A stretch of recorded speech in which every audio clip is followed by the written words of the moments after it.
শুভ সন্ধ্যা সবাইকে। আমি Ananya Das, Breakthrough Science Society Tripura চ্যাপ্টারের কাউন্সিল সদস্য। প্রথমেই Breakthrough Science Society Tripura চ্যাপ্টারের পক্ষ থেকে আজকের অনলাইন সেমিনারে অংশগ্রহণকারী সবাইকে আমার আন্তরিক অভিনন্দন জানাচ্ছি। আপনারা সকলে জানেন যে গত 5ই জুন ছিল বিশ্ব পরিবেশ দিবস এবং সেই উপলক্ষেই ব্রেক থ্রু সায়েন্স সোসাইটি সমগ্র দেশব্যাপী 5ই জুন থেকে 14ই জুন পর্যন্ত পরিবেশ বাঁচাও সপ্তাহ পালন করেছে। জনসাধারণের মধ্যে পরিবেশ সচেতনতা গড়ে তুলতে এবং বিশ্ব পরিবেশ দিবস উপলক্ষে আমাদের রাজ্যেও 1 মাসব্যাপী বিভিন্ন কর্মসূচি যেমন পদযাত্রা, পথসভা, চারাগাছ বিতরণ, সেমিনার ও গ্রুপ ডিসকাশন, পথ নাটক ইত্যাদি অনুষ্ঠিত হয়েছে। মাসব্যাপী কর্মসূচি রূপায়ণের ধারাবাহিকতায় আজকের এই অনলাইন সেমিনার। আমরা খুবই আনন্দিত যে আজকে আমাদের মাঝে বক্তা হিসেবে আমরা যাকে পেয়েছি তিনি হলেন আইজার মোহালির পদার্থবিজ্ঞান বিভাগের সহকারী অধ্যাপক এবং ব্রেক থ্রু সায়েন্স সোসাইটির সর্বভারতীয় কমিটির সম্পাদক মণ্ডলীর সদস্য শ্রদ্ধেয় ডক্টর মানবেন্দ্রনাথ বেরা স্যারকে। আমি স্যারকে ত্রিপুরা চ্যাপ্টারের পক্ষ থেকে অনেক অনেক শুভেচ্ছা ও অভিনন্দন জানাচ্ছি এবং এই অনলাইন সেমিনারে আপনাকে স্বাগত জানাচ্ছি।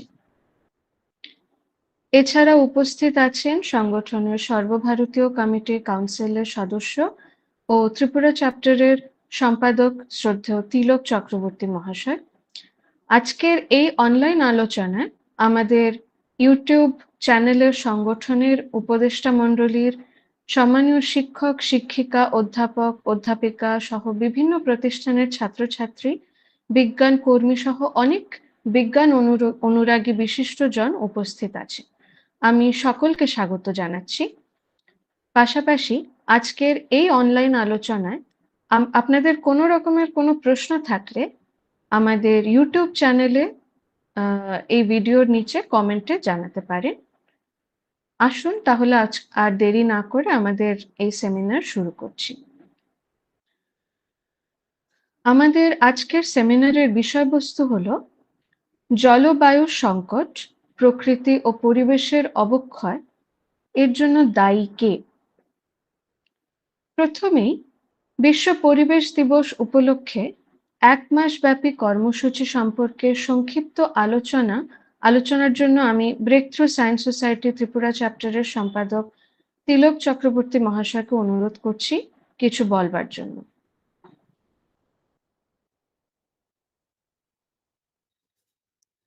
Good afternoon, everyone. Breakthrough Science Society Tripura চ্যাপ্টারের পক্ষ থেকে আমাদের এই অনলাইন সেমিনারে উপস্থিত থাকার জন্য সবাইকে অভিবাদন এবং অভিনন্দন। সাথে আজকে আমাদের বক্তা আইজার মোহালি ফিজিক্স ডিপার্টমেন্টের অ্যাসিস্ট্যান্ট প্রফেসর এবং Breakthrough Science Society All India কমিটির সেক্রেটারিয়েট মেম্বার শ্রদ্ধেয় ডক্টর মানবেন্দ্রনাথ বেরা স্যারকে স্বাগত জানাচ্ছি।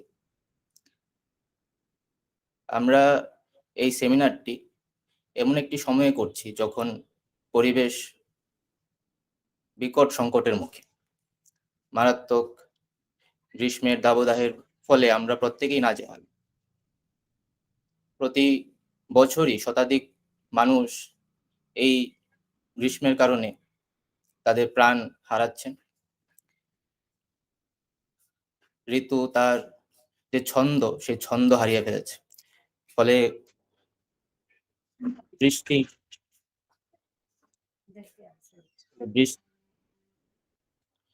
বৃষ্টি এবং যেই ঋতুর পরিবর্তনের যেই ছন্দ, সেই ছন্দের অভাবে বৃষ্টি প্রায় হচ্ছেই না। ফলে ভারতবর্ষের বিভিন্ন রাজ্যে বৃষ্টির অভাবে দেখা দিচ্ছে ভয়াবহ খরা। আবার যখন বৃষ্টি হচ্ছে তখন সেই বৃষ্টির এরকমভাবেই হচ্ছে যে কয়েক ঘন্টার মধ্যেই তা বন্যার আকার ধারণ করছে। গ্লোবাল ওয়ার্মিং এর কারণে বর্তমানে এরকম অবস্থা হয়েছে যে সমুদ্রের জলস্তর বাড়তে বহু দ্বীপপুঞ্জ এখন জলের তলায় ডুবে যাচ্ছে। যার ফলে সেখানকার বাসিন্দাদের স্থানান্তরিত করে অন্যান্য দেশে শরণার্থী রূপে পাঠানো হচ্ছে। ফলে আমরা ক্লাইমেট রেফিউজি, জলবায়ু শরণার্থী এই নতুন বিষয় বর্তমানে দেখতে পাচ্ছি। একই সাথে আছে বিভিন্ন ধরনের পরিবেশীয় দূষণ, জল দূষণ এর ভয়াবহতা আমাদের দেশের বেশ কয়েকটি নদী বিশ্বের দূষিত নদীগুলোর মধ্যে একদম সর্বশ্রেষ্ঠ শিখরে পৌঁছে আছে। গঙ্গা এবং যমুনা এই বিশেষ দুটি নদী যা কত ধরনের জীববৈচিত্র্যকে ধারণ করে রাখে এবং কত মানুষের জীবন এই নদীর উপরে নির্ভরশীল, অথচ এই নদী দূষণ আজকে সবকিছুকেই ধ্বংস করে দিচ্ছে। তার সাথে বায়ু দূষণ আজকের একটা ভয়াবহ বিষয়, যেখানে আমরা দেখছি যে প্রতি বছরই কুড়ি লক্ষের মতো সাধারণ মানুষ বায়ু দূষণের কারণে প্রাণ হারাচ্ছে। ফলে আমরা এই বায়ু দূষণ রোধে যেখানে বনভূমির ভূমিকা সবচেয়ে বেশি, সেই বনভূমি আজ বিপুল পরিমাণে কাটা হচ্ছে। ফলে এই অবস্থায় যেখানে পলিসি মেকারদের দায়িত্ব ছিল যে বনভূমিকে সংরক্ষণ করা, পরিবেশের দূষণ সংক্রান্ত বিষয়গুলোকে নিয়ন্ত্রিত করা, পরিবেশের যেই ক্রাইসিস সেই ক্রাইসিসটাকে নিয়ন্ত্রণ করা, সেখানে আমরা দেখছি যে এর পুরো উল্টো কর্মসূচি এরা নিচ্ছে বা নেওয়া হচ্ছে। আমরা দেখছি যে বনভূমি সংরক্ষণের পরিবর্তে বনভূমি ধ্বংসকেই বাহবা দেওয়া হচ্ছে।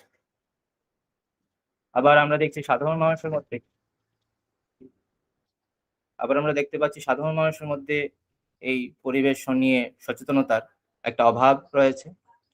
ফলে ব্রেকথ্রু সায়েন্স সোসাইটি সমগ্র বছরব্যাপী বিজ্ঞানের প্রসারতা এবং বিজ্ঞান মনস্কতার প্রচারের জন্য কাজ করে থাকে এবং একটি দায়িত্বশীল বিজ্ঞান সংগঠন হিসাবে পরিবেশের এই ক্রাইসিসেও আমরা পরিবেশ সচেতনতা গড়ে তোলার উদ্দেশ্যে আমাদের ১ মাসব্যাপী বিভিন্ন কর্মসূচি নিয়েছি, যার মধ্যে বিভিন্ন স্কুলে, এলাকায় বৃক্ষরোপণ,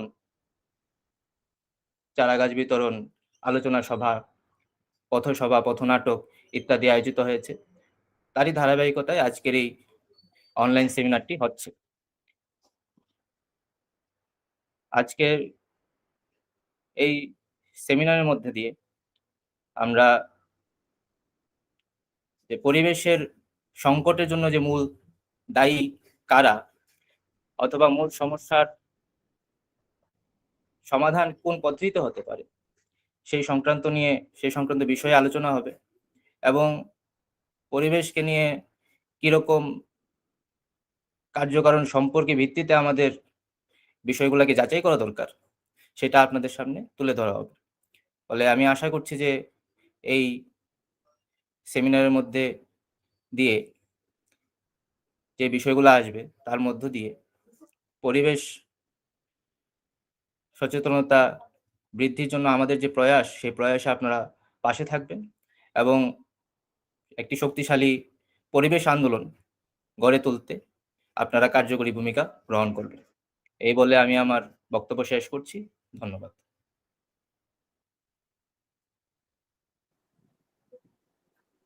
অসংখ্য ধন্যবাদ সম্পাদক মহোদয়কে। এখন আমরা আমাদের সেমিনারের মূল পর্বে চলে যাব। তো আমাদের আজকের সেমিনারের মূল বক্তা শ্রদ্ধেয় ডক্টর মানবেন্দ্র নাথ বেরা স্যারকে এখন অনুরোধ করব। তবে তার আগে আমি তার একাডেমিক ক্যারিয়ার সম্পর্কে কিছু বলতে চাই। ডক্টর মানবেন্দ্র বেরা বর্তমানে Indian institute of science education and research IISER মোহালির পদার্থবিজ্ঞান বিভাগের একজন অধ্যাপক ও গবেষক। তিনি একজন বিশিষ্ট কোয়ান্টাম ইনফরমেশন বিজ্ঞানী, যার গবেষণার ক্ষেত্রের মধ্যে রয়েছে কোয়ান্টাম ইনফরমেশন এবং computation theory, quantum communication theory, quantum causality এবং relativistic quantum information theory, quantum thermodynamics এবং ওপেন কোয়ান্টাম সিস্টেমস ও the foundations and philosophy of quantum mechanics. 2019 সালে আইজার মোহালিতে যোগদানের আগে তিনি ছিলেন ভারতের হরিশচন্দ্র রিসার্চ ইনস্টিটিউট প্রয়াগরাজে, জার্মানির Max Planck Institute for Quantum Optics এবং স্পেনের ICFO the Institute of Photonic সায়েন্সেসের মতো আন্তর্জাতিক খ্যাতিসম্পন্ন গবেষণা প্রতিষ্ঠানে পোস্ট ডক্টরাল গবেষক হিসেবে কাজ করেছেন। তিনি ফ্রান্সের ল্যাবরেটরির এমি কটন CNRS এবং ইউনিভার্সিটায় প্যারি সেকলে থেকে PhD ডিগ্রি অর্জন করেন। গবেষণা ও অধ্যাপনার পাশাপাশি ডক্টর বেরা বিজ্ঞান শিক্ষার একজন সক্রিয় প্রবক্তা। তিনি শিক্ষার্থী ও সাধারণ মানুষের মধ্যে বৈজ্ঞানিক মনোভাব এবং সমালোচনামূলক চিন্তাভাবনার বিকাশে নিরলসভাবে কাজ করে চলেছেন। তিনি একজন পরিবেশ ও জলবায়ু কর্মীও বটে এবং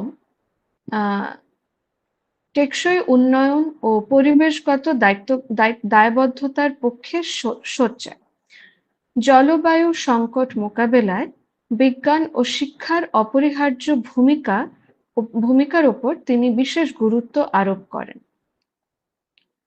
ডক্টর বেরা ব্রেকথ্রু সায়েন্স সোসাইটির secretariat member, international union of scientists এর IUS এর ফাউন্ডিং এবং কোঅর্ডিনেটিং কমিটি মেম্বার এবং ইন্ডিয়া মার্চ ফর সায়েন্সের ভারত ও বিদেশে অন্যতম সক্রিয় সংগঠক। এখন আমি ডক্টর মানবেন্দ্র স্যারকে আজকের বিষয়ের উপর আলোচনা করার জন্য অনুরোধ করছি। ধন্যবাদ অনন্যা এবং আমাদের যে Tilak, thank you for this program. মানে এই প্রোগ্রামকে অর্গানাইজ করার জন্য তোমাদের অভিনন্দন, আপনাদের অভিনন্দন। এবং এইরকম একটা অডিয়েন্সে আমার কিছু আন্ডারস্ট্যান্ডিং শেয়ার করার একটা সুযোগ দেওয়ার জন্য আমি thankful to the organisers here.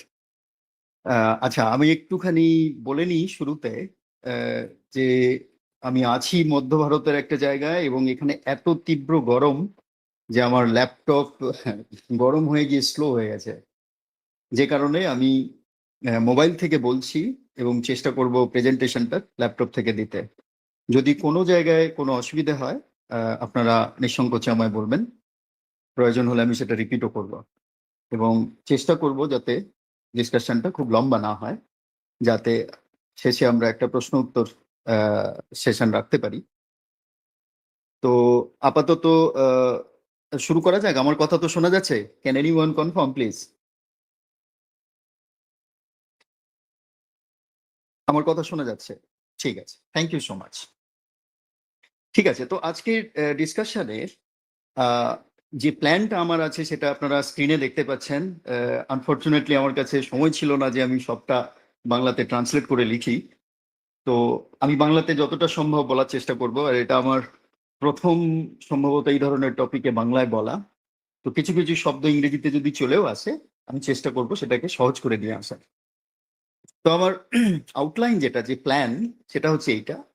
প্রথমে আমি ক্লাইমেট এবং ওয়েদার এগুলোর মানে কি সেটা সম্বন্ধে বলবো। ক্লাইমেট চেঞ্জ যে হচ্ছে সেই প্রশ্নেও যে এখন যে ক্লাইমেট চেঞ্জ হচ্ছে এটা নিয়ে যে কেন সন্দেহ নেই সেটা সম্বন্ধে কয়েকটা কথা বলবো। তারপরে যে ইম্পর্টেন্ট পয়েন্টটাতে আমি আসবো, যে এই যে climate change, global warming, including এই যে আমাদের এনভায়রনমেন্টাল ডিগ্রেডেশন, যেটাকে বলছি পরিবেশের যে একটা অবক্ষয় হচ্ছে, সেটা ন্যাচারাল না ম্যানমেড, হ্যাঁ, সেটা প্রকৃতিগতভাবে হচ্ছে না মানুষের সৃষ্ট, এটা নিয়েও বলবো। তারপরে একটা খুব ছোট্ট ওভারভিউ দেব যে এই যে ক্লাইমেট চেঞ্জ হচ্ছে, আহ, এটার ইম্প্যাক্ট গুলো কি কি, এর ফলে আমরা কি কি ধরনের পরিবর্তন দেখতে পাচ্ছি, এবং সব শেষে অর্ধেকটা সময় মিলে আমি বলবো কে রেসপন্সিবল, আর আমাদের অ্যাজ এন ইন্ডিভিজুয়াল আর ব্রেক থ্রু সায়েন্স সোসাইটির মতো একটা রেসপন্সিবল সায়েন্স অর্গানাইজেশনের পক্ষ থেকে আমাদের কি করা উচিত। তো ওয়েদার আর ক্লাইমেট, আপনি যদি দেখেন, ওয়েদার হচ্ছে যেটাকে আমরা বলি ওই যেরকম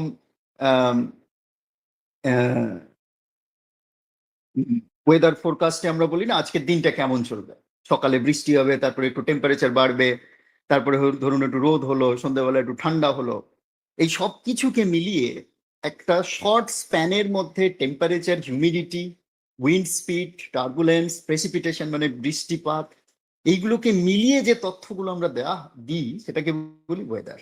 ওয়েদার হচ্ছে খুব শর্ট টার্ম একটা আমাদের যে পরিবেশ, সেই পরিবেশের সম্বন্ধে কিছু তথ্য দেওয়া। এটা নর্মালি একটা সপ্তাহ কি একটা দিনের জন্য দেওয়া হয়। ক্লাইমেট যখন আমরা বলি, ক্লাইমেটটা কিন্তু একটা অ্যাভারেজড আউট একটা ওয়েদার প্যাটার্ন, যেটা ওভার 30 to 35 ইয়ার্স আমরা কাউন্ট করি। মানে ধরুন এই প্রশ্নে যদি বলি যে সকালে ধরুন 30 ডিগ্রি টেম্পারেচার, দুপুরে 45 ডিগ্রি, আবার সন্ধ্যাবেলায় ধরুন 30 ডিগ্রি, তো আবার এটা গ্রীষ্মকালে একরকম, একটা শীতকালে আরেক রকম, বর্ষাকালে আরেক রকম, এই সব কিছু যখন এই ভ্যারিয়েশনটা হয় 30 বছর ধরে হওয়ার পরে তার যে গড় টেম্পারেচার আমরা কে বলি, গড় প্রেসিপিটেশন মানে রেনফল যেটাকে আমরা বলি, বা ঠান্ডার প্রকোপ গড় কত সেগুলো যখন বলি, এই সবটাকে যখন আমরা 30 থেকে 35 বছরের স্প্যানে অ্যাভারেজ আউট করে গড় সংখ্যাগুলোকে নিয়ে প্রকাশ করি, সেটাকে বলি ক্লাইমেট। তো যখন আমরা ক্লাইমেট চেঞ্জ বলছি, এই সকালের টেম্পারেচার একটু বেড়ে গেল কি বিকেলের টেম্পারেচার একটু কমে গেল, এইটা কিন্তু না। এটা হচ্ছে যে আমাদের 30 থেকে 35 বছরের অ্যাভারেজড আউট টেম্পারেচার, অ্যাভারেজড আউট প্রেসিপিটেশন মানে রেনফল, বৃষ্টিপাত, অ্যাভারেজড আউট ড্রট যেটাকে আমরা বলি খরার পিরিয়ড, এই সমস্ত কিছুকে যখন 30 থেকে 35 বছরের অ্যাভারেজে নেওয়া হয় তখন আমরা বলি ক্লাইমেট। আশা করি এই পয়েন্টটা বুঝতে খুব অসুবিধা হচ্ছে না। তো জাস্ট বলার জন্য বলছি যে ওয়েদার বলুন অথবা ক্লাইমেট বলুন, মানে একটা হচ্ছে আবহাওয়া, আরেকটা হচ্ছে পরিবেশ। ক্লাইমেটের বাংলা কি, যাই হোক, এই দুটোই কিন্তু ড্রিভেন বাই, এই দুটোর পরিবর্তনই হয় অ্যাটমসফিয়ারের যে এনার্জেটিক অ্যাসপেক্ট তার উপরে। এনার্জেটিক অ্যাসপেক্ট মানে আপনারা জানেন যে ধরুন সকালের দিকে একটু, এই বিকেলের দিকে একটু হাওয়া বইছে, ধরুন স্থলভাগের টেম্পারেচার বেড়ে যায়, জলভাগের টেম্পারেচার ওই অর্থে অতটা বাড়ে না, অতএব জলভাগ থেকে স্থলভাগের দিকে একটা হাওয়া হয়, বায়ু প্রবাহ হয়। তার মানে এই যে বিভিন্ন ধরনের টেম্পারেচার ডিফারেন্স, সমুদ্রের যে কারেন্ট সেগুলো টেম্পারেচার ডিফারেন্সের কারণে হয়, তার কারণে ভূপৃষ্ঠের টেম্পারেচার কিছু চেঞ্জ হয়, আবার তার কারণে আবহাওয়া, জলবায়ু, তাহলে তার জলবায়ুরও পরিবর্তন হয়। জলবায়ুর এই যে সমস্ত কিছু হচ্ছে এটা কিন্তু ড্রিভেন বাই এনার্জেটিক্স। আর এই এনার্জেটিক্সটাকে সবচেয়ে ভালোভাবে এক্সপ্রেস করা হয় কিন্তু টেম্পারেচার দিয়ে। আর এই টেম্পারেচার হচ্ছে it's a measure of energy that is trapped in the atmosphere. আমাদের যে পরিবেশের মধ্যে কতটা এনার্জি, ফিজিক্সের টার্মে বললে কাইনেটিক এনার্জি, কতটা স্টোরড হয়ে আছে, সেইটাকে টেম্পারেচার দিয়ে এক্সপ্রেস করা। একটা জিনিস যাওয়ার আগে আমি একটু বলে নিই, আমাদের যদি অ্যাটমসফিয়ার না থাকতো, ধরুন আমাদের যে অ্যাটমসফিয়ার, আমি যে যার মধ্যে এনার্জি ট্র্যাপড হয়ে থাকে বলে বলছি, সেই অ্যাটমসফিয়ার যদি না থাকতো, আমাদের আর্থ বা পৃথিবীর টেম্পারেচার হতো অলমোস্ট -18 ডিগ্রি, 18 ডিগ্রি। কিন্তু এই অ্যাটমসফিয়ার থাকার কারণে সূর্য থেকে আসা যে সূর্য রশ্মি, তার কিছুটা হিট, তার কিছুটা শক্তি আমাদের পরিবেশের মধ্যে আবদ্ধ হয়ে থাকে, যে কারণে আমাদের পৃথিবীর সমস্ত জায়গাকে যদি আপনি একসাথে কাউন্ট করেন তার অ্যাপ্রক্সিমেট টেম্পারেচার 14 ডিগ্রি হয়, এবং যেটা সুইটেবল লাইফ ফর্ম, মানে পৃথিবীতে জীবনের যে ফর্মগুলো, লাইফ যে ফর্মগুলো হওয়া সম্ভব হচ্ছে বা জীবন সৃষ্টি সম্ভব হচ্ছে। এই কারণে আমাদের অ্যাটমসফিয়ার কিন্তু দরকার, এবং সেই অ্যাটমসফিয়ারটা এমন হওয়া উচিত যে সে কিছুটা এনার্জি অ্যাবজর্ব করে রাখতে পারে। কিন্তু প্রশ্নটা আসে যখন সেই এনার্জি অ্যাবজর্পশনের কোয়ান্টিটিটা, অ্যামাউন্টটা অনেক বেশি বেড়ে যায়। তার মানে আমাদের অ্যাপ্রক্সিমেট যে অ্যাভারেজ টেম্পারেচার 14 ডিগ্রি, সেখান থেকে সেটা যদি চেঞ্জ হয়ে ধরুন 18 ডিগ্রি হয়ে গেল অ্যাভারেজ টেম্পারেচার, তাহলে কি কি হতে পারে, সেটাই হচ্ছে গ্লোবাল ওয়ার্মিং। আমি ওই পয়েন্টগুলোতে আসবো। এখন ধরে নেওয়া যায় ক্লাইমেট চেঞ্জ। ক্লাইমেট চেঞ্জ নিয়ে আমাকে সত্যি বেশি কিছু বলার নেই। আপনারা স্ক্রিনে অলরেডি দেখতে পাচ্ছেন যে ওই যে প্রায় গত 150 বা 170-80 বছরের যে টেম্পারেচারের চেঞ্জ, লাল কালিতে যেটা আছে সেটা হচ্ছে ল্যান্ড অ্যাভারেজ টেম্পারেচার, ব্লু কালিতে যেটা আছে সেটা হচ্ছে ওশান অ্যাভারেজ টেম্পারেচার। আপনি যদি গত 170-80 বছর দেখে নেন, তাহলে দেখবেন যে there is a steady increase, একটা কন্টিনিউয়াস ইনক্রিজ হচ্ছে, বাড়ছে টেম্পারেচারটা। আরো ভালো করে যদি দেখেন, গত 2000 বছর আমাদের যে আর্থের যে সারফেস টেম্পারেচার, সেটা কিভাবে চেঞ্জ হয়, আপনি যদি ভালো করে দেখেন তো দেখবেন যে এই চেঞ্জটা, আমি কিন্তু এখানে চেঞ্জের অ্যাসপেক্টটা বলছি, চেঞ্জটা প্রায় জিরোর কাছেই ছিল, কিন্তু 1880-র পর থেকে পার্টিকুলারলি এই চেঞ্জটা এক্সপোনেনশিয়ালি ইনক্রিজ করেছে, সুপার এক্সপোনেনশিয়ালি ইনক্রিজ করেছে। এই যে সুপার এক্সপোনেনশিয়াল ইনক্রিজটা, এটাকেই কিন্তু আমরা বলি an increase in global average temperature, যেটাকে আমরা কমনলি বলে থাকি গ্লোবাল ওয়ার্মিং। এবারে কেউ প্রশ্ন করতে পারে যে এই যে টেম্পারেচার চেঞ্জ হচ্ছে, এই টেম্পারেচার চেঞ্জ আমাদের যে বায়ুমণ্ডল বলুন, যে এনভায়রনমেন্টের যে টেম্পারেচার চেঞ্জ হচ্ছে বা পরিবেশের, এটার কারণ কি কি হতে পারে, আমি এত ডিটেলসে যাব না। অনেক কারণ আছে, তার মধ্যে একটা আছে যে সোলার ভ্যারিয়েশন, তারপরে ভলক্যানো, যেটা অগ্নুৎপাতের কারণেও প্রচুর পরিমাণ শক্তি নির্গত হয়, যে কারণে আশেপাশের টেম্পারেচার প্রচুর পরিমাণে বাড়ে। অ্যাক্সিয়াল টিল্ট আছে, পৃথিবীর নিজের যে ঘূর্ণন, সেই ঘূর্ণনের কারণে স্পিনিং টপ যে প্রিসিশন যেটাকে বলে, সেটার কারণে হতে পারে, এক্সেন্ট্রিসিটির কারণে হতে পারে, কন্টিনেন্টাল ড্রিফট এর কারণে হতে পারে। এগুলো অনেক কারণ যেগুলো আমি অলরেডি লিস্ট করেছি এখানে, কিন্তু তার মধ্যে সবচেয়ে ইম্পর্টেন্ট যেটা হচ্ছে সেটা হচ্ছে গ্রিন হাউস গ্যাস। এই গ্রিন হাউস গ্যাসের অ্যাসপেক্টটাকেই আমি নিয়ে আসবো, কিন্তু তার আগে নেক্সট যে পার্টটা আমি বলতে চাই সেটা হচ্ছে climate change and global warming, এটা ন্যাচারাল না ম্যানমেড। এইটা যদি বুঝতে হয় তাহলে আমাদের এই গ্রিন হাউস গ্যাসের যে ইম্প্যাক্ট আমাদের পরিবেশে, সেটা বোঝার একটু দরকার আছে।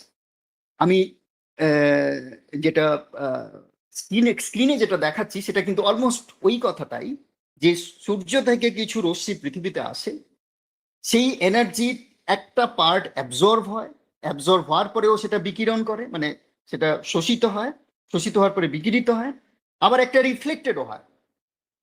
কিন্তু সেই রিফ্লেকশন বা বিকিরণ, মানে প্রতিফলন এবং বিকিরণের পরেও যে রশ্মিটা, যে তাপটা, যে এনার্জিটা পৃথিবী ছেড়ে বেরিয়ে যাওয়ার চেষ্টা করে, আমাদের পরিবেশের কারণে, বায়ুমণ্ডলের কারণে অ্যাকচুয়ালি সেটা তার মধ্যে ট্র্যাপড হয়ে যায়।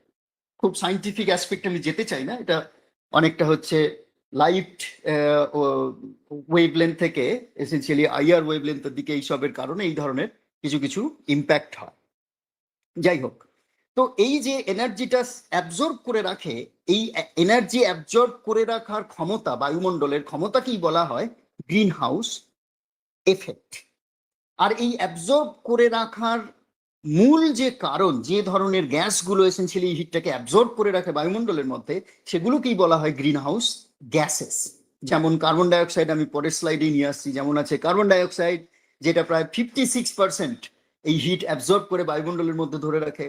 তারপরে মিথেন আছে, তারপরে সিএফসি, যেটাকে ক্লোরোফ্লোরো কার্বন বলে, ওজোনও করে কিছুটা পার্সেন্টেজ, নাইট্রাস অক্সাইড করে, এমনকি আমাদের যে ওয়াটার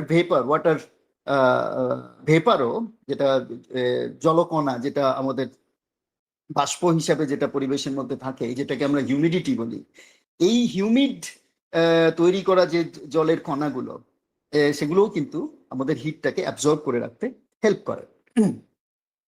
আবারও বলছি, সেই গ্রিন হাউস গ্যাসের ইম্প্যাক্টটা কি সেটা আপনারা অলরেডি এটা থেকে দেখতেই পাচ্ছেন। এবারে যে প্রশ্নটা আমি অ্যাড্রেস করতে চাই, আপনি যদি খুব ভালো করে দেখেন যে গত 2000 বছরে কি পরিমাণ কার্বন ডাইঅক্সাইড চেঞ্জ হয়েছে, কি পরিমাণ মিথেন চেঞ্জ হয়েছে, কি পরিমাণ নাইট্রাস অক্সাইড চেঞ্জ হয়েছে, ওই যে লেফট হ্যান্ড সাইডের যে প্লটটা আছে সেখানে আমি দেখাচ্ছি। তো দেখেন প্রায় 1816 বা 1850-এর পর থেকেই হঠাৎ করে দেখছি যে আমাদের পরিবেশে গ্রিন হাউস গ্যাসের, পার্টিকুলারলি এই 3টে গ্যাস, তার কনসেন্ট্রেশন বাড়ছে। আর তার সঙ্গে সামঞ্জস্য রেখে, in correspondence to that, actually আমরা দেখতে পাচ্ছি যে একইভাবে আমাদের বায়ুমণ্ডলের বা পৃথিবীর যে অ্যাভারেজ টেম্পারেচার সেটাও বাড়ছে, এবং বাড়ছে কতটা আপনারা খেয়াল করলে দেখবেন প্রায় 2 থেকে 3 ডিগ্রি ফারেনহাইট। তাহলে এইখান থেকে আমরা বুঝতে পারছি যে পৃথিবীর বায়ুমণ্ডল বা পৃথিবীর সারফেস টেম্পারেচার বাড়ার অনেক ফ্যাক্টর, যেগুলো আমি আগে দেখিয়েছি প্রায় 9খানা ফ্যাক্টর থাকলেও মেজর ফ্যাক্টরটাই কিন্তু গ্রিন হাউস গ্যাস। এবারে একটা ইম্পর্টেন্ট পয়েন্ট হচ্ছে যে এই গ্রিন হাউস গ্যাস হঠাৎ করে ধরুন 1800 বা 1900 শতাব্দীর ওই মাঝে থেকে শুরু হলো কেন? এইটার বিশেষ কারণ হচ্ছে worldwide and in particular ইউরোপে এবং আমেরিকাতে ইন্ডাস্ট্রিয়ালাইজেশন, এত বেশি ইন্ডাস্ট্রিয়ালাইজেশন হয়েছে, এবং সেখানে আনটেমড, আনকন্ট্রোলড ওয়েতে হচ্ছে এই ধরনের দূষিত গ্যাস, বিশেষ করে যেগুলো গ্রিন হাউস গ্যাস, এগুলো এত বেশি নির্গমন হয়েছে, এত বেশি বায়ুমণ্ডলে নির্গত হয়েছে, সেইগুলো জমতে জমতে জমতে জমতে আমরা দেখছি যে সময়ের সাথে সাথে তার পরিমাণটা অলমোস্ট এক্সপোনেনশিয়ালি বাড়ছে, এবং এর সাথে সামঞ্জস্য বা পাল্লা দিয়েই এসেন্সিয়ালি আমাদের আর্থের যে অ্যাভারেজ টেম্পারেচার সেটাও বাড়ছে। তাহলে এখান থেকে আমাদের বুঝতে অসুবিধা হয় না যে আজকের যে গ্লোবাল ওয়ার্মিং এবং তার কারণে যে টেম্পারেচার বাড়া যেটাকে আমরা গ্লোবাল ওয়ার্মিং বলছি, এটা কিন্তু গ্রিন হাউস গ্যাসের জন্য, এবং এই গ্রিন হাউস গ্যাস বেশি হওয়ার কারণটা কিন্তু মানুষের সৃষ্ট কল কারখানা এবং তার যে যে যে emission, particularly green house gas emission, সেটাই।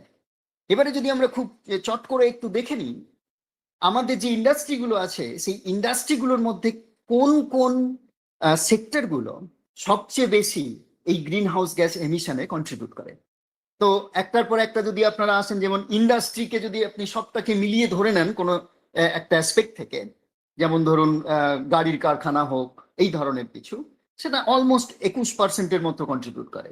কিন্তু সবচেয়ে বেশি যদি আপনি নোটেবলি দেখেন, সবচেয়ে বেশি করে ইলেকট্রিসিটি অ্যান্ড হিট প্রোডাকশন, মানে এই যে আমরা পাওয়ার জেনারেশন যেটাকে বলি, সেটা সে থার্মাল প্ল্যান্ট হোক, কয়লা পুড়িয়ে যেখানে বয়লার ইউজ করে থার্মাল প্ল্যান্ট, থার্মাল ইলেকট্রিসিটি মানে যেটাকে আমরা বলি যেটা হোক, অথবা এই যে পেট্রোলকে পুড়িয়ে ইলেকট্রিসিটি জেনারেট করা সেটা হোক, মানে যে সব জায়গায় ইলেকট্রিসিটি এবং হিট প্রোডাকশন হয়, এই সমস্ত জায়গাকে কাউন্ট করলে সেটা সবচেয়ে বেশি কন্ট্রিবিউট করে। এই কারণে আমরা ফসিল ফুয়েলকে সবচেয়ে বেশি, বার্নিং ফসিল ফুয়েল মানে যে জীবাশ্ম জ্বালানি, সেগুলোকে সবচেয়ে বেশি রেসপন্সিবল হিসেবে দেখি। তারপরে আসে কিন্তু agriculture, forestry and other land uses, এর মধ্যে কিন্তু 24% আসে। হ্যাঁ, তারপরে রিয়েল এস্টেট, যেটাকে বিল্ডিং মেটেরিয়াল আমরা পার্টিকুলারলি সিমেন্ট, এই ধরনের যে কারখানা আমরা ইউজ করি, বা এই সিমেন্ট ইউজ করে যে ঘর বাড়ি বানাই, এটা 6%-এর মতো কন্ট্রিবিউট করে। আর তারপরে আসে আপনার ট্রান্সপোর্টেশন, এই যে আমরা গাড়ি চালাই, বাইক চালাই, বা অটো চালাই, বাস চালাই, তার কারণেও এই ট্রান্সপোর্টেশনও একটা অর্থে একটা ভালো পরিমাণ গ্রিন হাউস গ্যাস প্রকৃতিতে ছাড়ে। যদিও এই এস্টিমেটটা যেটা আমি দিয়েছি এটা 2015 থেকে 16, আপনি মোটামুটি অ্যামাউন্টটা বুঝতেই পারেন। এই অ্যামাউন্টটাকে যদি 2026 অব্দি টেনে আনা যায়, মানে এই পিকচারটাকে, তাহলে দেখবেন ইলেকট্রিসিটি এবং হিট প্রোডাকশন যেটাকে, মানে এই যে ফসিল ফুয়েল বার্নিং, যে যার ভিত্তিতে আমি ইলেকট্রিসিটি তৈরি করছি, এই সব, এটাই সবচেয়ে বেশি কন্ট্রিবিউট করে। এরপরে আমরা আসছি, জাস্ট এ মিনিট, অ্যাকচুয়ালি আমার ল্যাপটপটা এতটাই গরম হয়ে গেছে যে অপারেট করতে একটু অসুবিধা হচ্ছে। যাই হোক, পরেরটা যদি আমি দেখি, এটা কিন্তু ওয়ার্ল্ড ওয়াইড, মানে সারা পৃথিবী জুড়ে আমরা যদি দেখি, গত 15-16 বছর, মানে 2000 থেকে 2020 অব্দি যদি আপনি দেখেন, তাহলে দেখবেন এই বিভিন্ন সেক্টর, যেমন power generation sector, industry, transport বা এগ্রিকালচার, সেটা কতটা হচ্ছে carbon dioxide, particularly metric ton of carbon dioxide emit করেছে। তাহলে ন্যাচারালি এখান থেকেই দেখতে পাবেন যে পাওয়ার সেক্টর, যেটা মানে পাওয়ার জেনারেশন সেক্টর, কিন্তু সবচেয়ে বেশি কন্ট্রিবিউট করছে। আপনি যদি আরো একটু ডিটেলসে যান তাহলে সেগুলো হচ্ছে এইগুলো। আমি এটা অতটা ডিটেলসে যাচ্ছি না, কিন্তু একটা জিনিস আপনাদের ক্লিয়ার করে বলতে চাই যে এই সমস্ত যে সেক্টর, এই সমস্ত সেক্টরগুলো কিন্তু আজকের দিনের ক্ষেত্রে সবচেয়ে বেশি পলিউটিং সেক্টর, এবং এইটা নিয়ে আমি পরে ফিরে আসবো আমার ডিসকাশনে। এবারে প্রশ্ন হচ্ছে, এই যে সমস্ত কিছু আমি বললাম এগুলোর একটা কুইক ইম্প্যাক্ট, পার্টিকুলারলি যে টেম্পারেচার বাড়ছে, আমাদের global average temperature almost 1.5 degree centigrade, তার মানে কয়েক হাজার বছরের যে গড় ছিল সেখান থেকে 1.5 ডিগ্রি সেন্টিগ্রেড প্রায় বেড়েছে। এবং এইটার ফলে আমরা কি দেখতে পাচ্ছি সেটা নিয়ে একটু কথা বলি। প্রথম যেটা দেখছি যে আজকের দিনে দাঁড়িয়ে প্রায় পিছনের 2 মিলিয়ন ইয়ার্স, মানে 20 লক্ষ বছরের যদি আমি আমাদের বায়ুমণ্ডলে কার্বন ডাইঅক্সাইডের কনসেন্ট্রেশন দেখি, গত 20 লক্ষ বছরের মধ্যে সবচেয়ে বেশি কনসেন্ট্রেশন এখন। এটা হচ্ছে প্রথম। দ্বিতীয় হচ্ছে গ্লেসিয়াল রিট্রিট আনম্যান্স ফর 2000+ ইয়ার্স। মানে আমাদের যে গ্লেসিয়ার মানে ওই যে সাউথ পোল নর্থ পোলে যে গ্লেসিয়ার আছে, এমনকি হিমালয়ান মাউন্টেন, মানে হিমালয়ের মতো যে উঁচু পর্বতের চূড়ায় যে আমাদের গ্লেসিয়ার গুলো আছে, হিমবাহগুলো আছে, সেইটা রিট্রিট করা মানে গলে যাওয়া। সেই গলে যাওয়াটা গত 2000 সালের চেয়েও বেশি হিসেবে যদি দেখা হয়, সবচেয়ে বেশি গলে গেছে। সি লেভেল রাইজ মানে এই যে আমাদের সমুদ্রের জলস্তর এই টেম্পারেচারের কারণেও বাড়ে। এটা বাড়ে মেনলি দুটো কারণে। একটা হচ্ছে আমাদের হিমবাহগুলোকে গলে যাওয়া, এই হিমবাহগুলো গলে যাওয়া মানেই হচ্ছে সেই জলগুলো সমুদ্রে গিয়ে পড়ে, এটা এক। দ্বিতীয়, টেম্পারেচার বাড়ার কারণে জলও সম্প্রসারিত হয়, আর জল সম্প্রসারিত হওয়া মানে অ্যাকচুয়ালি জলের স্তর বেড়ে যাওয়া। এবং সেইটা দেখা যাচ্ছে যে this sea level rise is faster than any prior century. মানে গত 3000 বছরের হিসাব যদি আপনি দেখেন, সমুদ্রের জলের স্তরের উচ্চতা এখন সবচেয়ে বেশি। Summer Arctic ice coverage smaller than any time for last 1000 years. মানে এই যে আর্কটিক রিজিয়নে, পোলার রিজিয়নে সামারে কিছুটা বরফ গলে যায়, আবার উইন্টারে কিছুটা বরফ আবার রিকভার করে।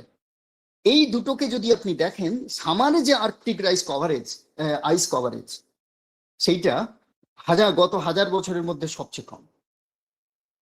Ocean warming faster than any time since the end of last ice age. মানে সমুদ্রের জলের টেম্পারেচার বেড়ে যাওয়া, এটা বহু হাজার বছরের কম্প্যারিজনে আজকে সবচেয়ে বেশি।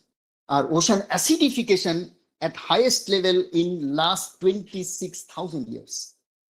মানে পিছনের 26,000 বছরের ইতিহাস যদি আপনি দেখেন, তাহলে আজকের আমাদের ওশানের জলের যে পিএইচ লেভেল, অ্যাসিডিফিকেশন যেটাকে আমরা বলি, কেননা বায়ুমণ্ডলে যদি কার্বন ডাইঅক্সাইড বেড়ে যায়, সেই কার্বন ডাইঅক্সাইডের একটা অংশ জলে শোষিত হয়, জলে অ্যাবজর্বড হয়, এবং সেই অ্যাবজর্ব হলে এসেন্সিয়ালি যেটা কার্বনিক অ্যাসিড তৈরি করে। আর এই যে পিএইচ লেভেল, এই যে অ্যাসিডিটি একটুখানি বাড়লো, এটা কিন্তু আমাদের অ্যাকুয়াটিক এবং মেরিন ইকোসিস্টেমের জন্য একটা ডেঞ্জারাস সিচুয়েশন তৈরি করে। এবং আমি পরে কখনো সম্ভব হলে আসবো যদি প্রশ্ন আসে যে এটা কেন, এমনকি আমাদের ল্যান্ডের মধ্যে যে ইকোলজিক্যাল চেঞ্জ হচ্ছে তার চেয়ে অনেক বেশি ইম্পর্টেন্ট রোল অ্যাকচুয়ালি ওশান বা মেরিন ইকোসিস্টেম প্লে করে। এবং এই কারণে ওশান অ্যাসিডিফিকেশন কিন্তু একটা খুব গুরুত্বপূর্ণ ঘটনা। এটা হওয়া মানে আমরা এক্সিস্টেন্সিয়াল ক্রাইসিসের দিকে অনেক দ্রুত গতিতে এগিয়ে যাব। যাই হোক, এই হচ্ছে 2020 সালের যদি আপনি টেম্পারেচারের ম্যাপটা দেখেন, এই যে ম্যাপটা এটা কিন্তু দেখাচ্ছে 0 ডিগ্রি চেঞ্জ, মানে যা অ্যাভারেজ টেম্পারেচার হয়েছে গত কয়েক হাজার বছরে তার রেসপেক্টে আজকের যে টেম্পারেচার, সেটা যদি 0 ডিগ্রি চেঞ্জ হয় তাহলে সেটা সাদা, যদি সেটা পজিটিভ ডিরেকশনে চেঞ্জ হয়, তার মানে চেঞ্জটা যদি প্লাস হয় তাহলে সেটা লালের দিকে যাবে, চেঞ্জটা যদি মাইনাস হয় তাহলে ব্লুর দিকে যাবে। আপনি যদি ভালো করে দেখেন এই গ্লোবাল ম্যাপটাকে, তাহলে দেখবেন প্রায় সমস্ত জায়গাতেই এটা কিন্তু লাল। এবং লাল মানে কি, আপনি যদি নর্থ পোল সাউথ পোলের দিকে যান, দেখবেন সেই টেম্পারেচার চেঞ্জটা অনেক বেশি কম্পেয়ার টু ইভেন ইকুয়েটর।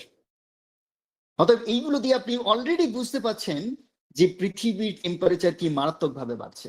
আপনারা হয়তো অনেকে নিউজ পেপারে পড়ে থাকবেন এই মুহূর্তে টোটাল ইউরোপ হিট ওয়েভের কবলে, এবং ভাবাই যায় না গতকাল জার্মানির টেম্পারেচার ছিল 43°C। ভেবে দেখুন, আমি যে জায়গায় বসে আছি এই মুহূর্তে এখানে 45-46 টেম্পারেচার সেন্টিগ্রেড। ইউরোপের মতো জায়গায় যেখানে ইন জেনারেল কখনো 35°-36° সামারে 35-36°C এর বেশি যেত না, এখন সেখানে 43।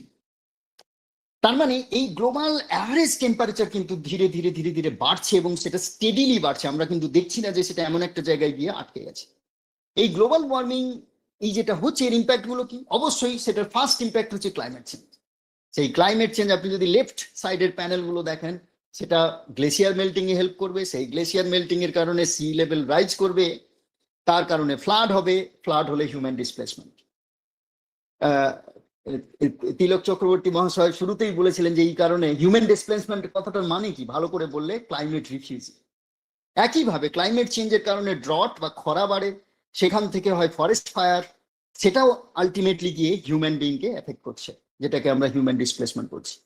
আবার বিশেষ করে আমাদের টেম্পারেচার বেড়ে যাওয়ার কারণে সিজন এর মধ্যে একটা ইরেটিক বিহেভিয়ার যেটাকে আমরা বলি, মানে এই সিজন গুলোর মধ্যেও কিন্তু একটা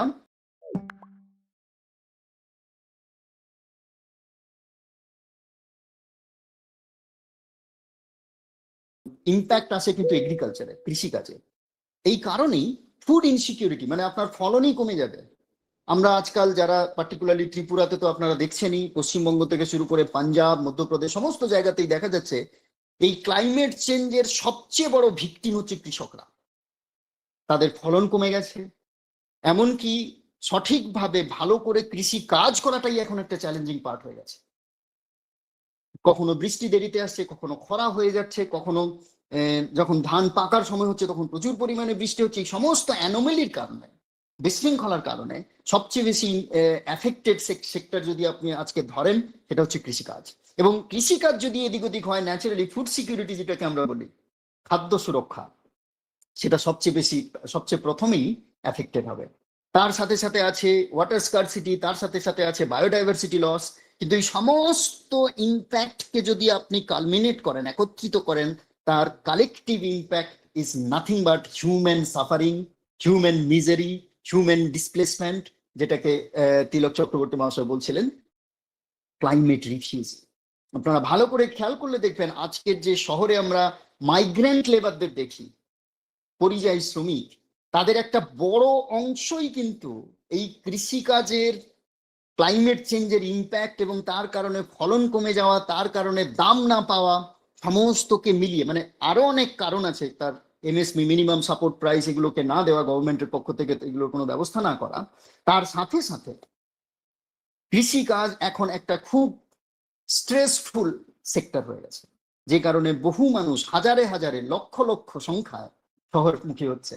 এগুলো কি এই সমস্ত মানুষের মধ্যে, মানে তাদের আসার কারণগুলোর মধ্যে একটা কারণ কিন্তু এই ক্লাইমেট চেঞ্জ, ভালো করে খেয়াল করলে দেখবেন। এবং তারা আলটিমেটলি গিয়ে ক্লাইমেট রিফিউজির মতো করে রাস্তায় রাস্তায়, শহরে শহরে, বস্তিতে, ঝুপড়ি বস্তিতে এরা থাকছে। যাই হোক, আমি এইগুলো নিয়ে খুব ডিটেলসে যাব না, কারণ আপনারা অলরেডি এইগুলো নিয়ে ওয়াকিবহাল। নেক্সট স্লাইডে যাই। এই যে 21st সেঞ্চুরি যদি আপনি দেখেন, অলরেডি গত শতাব্দী থেকে এই যে ন্যাচারাল ডিজাস্টার দেখুন এক্সপোনেনশিয়ালি বাড়ছে। ন্যাচারাল ডিজাস্টারের মধ্যে ফ্লাড আছে, স্টর্ম আছে, এক্সট্রিম টেম্পারেচার ইভেন্টস আছে, ড্রট আছে, মানে খরা আছে। এই সমস্ত কিছুকে যদি এখন কালমিনেটেড ফর্মে দেখেন, 2019 সালে এইরকম এক্সট্রিম ওয়েদার ইভেন্ট প্রায় 1,500-এর মতো হয়েছে। এনভায়রনমেন্টাল রিফিউজি আমি বেশি এগেন যেতে চাই না, যদি 2019 সালের শুধু গভর্নমেন্ট ডাটা যদি নেন, তাহলে দেখা যাচ্ছে প্রায় 5 লক্ষের বেশি মানুষ, 50 লক্ষের বেশি মানুষ ক্লাইমেট রিফিউজি হয়েছে। যদিও এই যে সংখ্যাগুলো গভর্নমেন্টের দেওয়া, আপনারা জানেন যে গভর্নমেন্ট এইসব সংখ্যা সঠিকভাবে কখনো দিতে চায় না। আমি ডিটেলসে যাব না, কারণ ইন্টারন্যাশনাল স্কেলের এই ক্লাইমেট চেঞ্জ কি করে মানুষকে হিউম্যান ডিসপ্লেসমেন্ট কিভাবে বাড়িয়েছে সেইটা নিয়ে এখানে আমি এটাও ডিটেলসে যাব না। এবারে আমি আজকের ডিসকাশনের যেটা আমি লাস্ট পার্ট হিসাবে রেখেছি, যে এই যে সমস্ত কিছু হচ্ছে এর জন্য রেসপন্সিবল কে। যদি এই ধরনের ডিসকাশনের ক্ষেত্রে একটু ইন্টারাকশন বেটার হয়, তো আজ আমার ইন্টারনেটের কানেকশনটা ঠিক ভালো নয়, তবু আমি যদি ভালো করে দেখি আমাদের পৃথিবীর যে প্রাণী জগৎ, পৃথিবীর যে যত লিভিং ফর্ম আছে, যত জীবন আছে, এই জীবনকে আমরা যদি দুটো ভাগে ভাগ করি, একটা সেকশনে পাই প্ল্যান্ট, একটা সেকশনে পাই অ্যানিম্যাল। খুব ক্রুড সেন্স, আমি মাইক্রোবস বা এই ধরনের যে সেকশনটা আছে, লাইফ ফর্ম আছে, সেগুলোর কথা এই মুহূর্তে ধরছি না, খুব ক্রুড সেন্সে। তাহলে ন্যাচারালি আমাদের যে গ্লোবাল ওয়ার্মিং হচ্ছে, ক্লাইমেট চেঞ্জ হচ্ছে, ইনক্লুডিং এনভায়রনমেন্টাল ডিগ্রেডেশন, যেটা নিয়ে আজকের অত ডিটেলসে যাওয়ার স্কোপ হয়নি, কারণ ডিফরেস্টেশন এই সমস্ত কিছুকে মিলিয়ে যদি আপনি দেখেন, আমি কিছুটা আসবো হয়তো লাস্টে, যেগুলো ডাইরেক্টলি ইনডাইরেক্টলি ক্লাইমেট চেঞ্জকে আরো ত্বরান্বিত করছে। যাই হোক না কেন, তাহলে এই যে প্ল্যান্ট এবং অ্যানিম্যাল, এই যে দুটো সেকশন আমাদের সমস্ত লিভিং ফর্মের মধ্যে আমরা ডিভাইড করতে পারি, ন্যাচারালি প্ল্যান্টকে কখনো আপনারা ক্লাইমেট চেঞ্জ বা এই যে গ্লোবাল ওয়ার্মিং এর জন্য রেসপন্সিবল হতে পারেন না। কারণ প্ল্যান্ট হচ্ছে এমন একটা লাইফ ফর্ম যে কার্বন ডাইঅক্সাইড ছাড়ার তুলনায় কার্বন ডাইঅক্সাইড সিঙ্ক, মানে কার্বন সিঙ্ক হিসাবে কাজ করে। আমরা পরিবেশে যত পরিমাণ কার্বন ডাইঅক্সাইড ছাড়ি, সেটা এসেন্সিয়ালি রিঅ্যাবজর্ব করা, পুনরায় সেটাকে সিঙ্ক করে নেওয়া, ফিরিয়ে আনা, মাটিতে ফিরিয়ে আনার কাজটা কিন্তু প্ল্যান্টরাই করে। তাহলে ন্যাচারালি আমি একটা পেয়ারা গাছ কি একটা আম গাছকে ক্লাইমেট চেঞ্জের জন্য কখনোই রেসপন্সিবল করতে পারি না, ভাবতে পারি না। এবং এটা শুধু ল্যান্ড মাসে যে প্ল্যান্ট আছে তার জন্য শুধু নয়, এমনকি মেরিন মানে সমুদ্রেও যে অনেক প্ল্যান্ট থাকে তাদের ক্ষেত্রে সত্য। এটা হচ্ছে একমাত্র একটা লাইফ ফর্ম যে কার্বন ডাইঅক্সাইড পরিবেশে কমাতে সাহায্য করে, যে কারণে আমরা বলি ডিফরেস্টেশন কমাও, অথবা এফরেস্টেশন মানে নতুন করে ফরেস্ট তৈরি করো, বা রিফরেস্টেশন, যেগুলোকে ডিফরেস্ট করা হয়েছে বা কোনো কারণে ফরেস্ট কভারটা কমে গেছে সেখানে রিফরেস্ট করো, নতুন করে সেখানে জঙ্গল তৈরি করো। তো অবশ্যই তার মানে প্ল্যান্টকে আমরা রেসপন্সিবল ভাবতে পারি না। তাহলে পড়ে থাকে কি অ্যানিম্যাল। কিন্তু অ্যানিম্যালের মধ্যেও কিন্তু দুটো সেকশন আছে, একটা থিঙ্কিং সেকশন আর একটা নন থিঙ্কিং সেকশন। এইভাবে যদি দেখেন, ক্রুডলি বললে একটা হোমো সেপিয়েন্স আজকের দিনে দাঁড়িয়ে, আরেকটা হচ্ছে নন হিউম্যান অথবা নন হোমো সেপিয়েন্স অর্গানিজম। এই দুটো সেকশনের মধ্যে যদি আপনি ভালো করে দেখেন, আচ্ছা আমি কি কোনোভাবে একটা গরুকে ক্লাইমেট চেঞ্জের জন্য দায়ী করতে পারি, একটা কুকুরকে কিংবা একটা বিড়ালকে, কি এমন একটা সাপকে? ভালো করে যদি খুঁটিয়ে দেখেন নিঃসন্দেহে সেটা পাবেন। কারণ এই যে প্রাণী যাদেরকে আমি মেনশন করলাম, এরা চিরকালই প্রকৃতির দাস হিসেবেই সার্ভাইভ করেছে। প্রকৃতি পরিবর্তিত হয়েছে, এদেরকেও প্রকৃতির সাথে সাথে পরিবর্তিত হয়েছে। এদের কারণে প্রকৃতি পরিবর্তিত হয়েছে এটা কিন্তু হয় না, কারণ এদের existence, they are in full form subordinated by the surroundings, the environment, the nature. এরা হচ্ছে প্রকৃতির দাস। প্রকৃতির পরিবর্তনের সাথে যদি এরা পরিবর্তিত হতে না পারে, এরা এক্সটিংক্ট হয়ে যায়, বিলুপ্ত হয়ে যায়। এই কারণে একটা গরুকে, একটা শেয়ালকে, একটা কুকুরকে কি বেড়ালকে আপনি এই ক্লাইমেট চেঞ্জের জন্য বা এনভায়রনমেন্টাল ডিগ্রেডেশনের জন্য রেসপন্সিবল ধরতে পারেন না। এবারে যদি আমি আসি আরেকটা সেকশন পড়ে থাকে, সেটা হচ্ছে হিউম্যান বিং। তথাকথিত ভাবে যদি আপনি দেখেন, হিউম্যান বিং এক্সিস্ট করে তার একটা কনসাস থিঙ্কিং এবিলিটি, এবং সে প্রকৃতির দাস হতে চায় না। প্রকৃতিকে সে অবজার্ভ করে, বোঝে, তার নিয়মগুলোকে অনুধাবন করে, সেই নিয়মগুলোকে ইউজ করে প্রকৃতির মধ্যে থেকেই সে প্রকৃতিকে পরিবর্তন করে। যে কারণে বৃষ্টির যখন হয়, একটা কুকুর হয়তো গাছের তলা খোঁজে, কিন্তু আমরা একটা ঘর বানিয়ে নিই। কোথাও এক জায়গা থেকে যাওয়ার প্রয়োজন হলে আজও সমস্ত পশু জগৎ পায়ে হেঁটে যায়, আমরা কিন্তু মোটর গাড়ির ব্যবস্থা করেছি। জন্তু জানোয়াররা অসুস্থ হলে তারা প্রকৃতির নিয়মে হয় বাঁচে, না হলে মরে, আমরা মেডিকেল সায়েন্স তৈরি করেছি।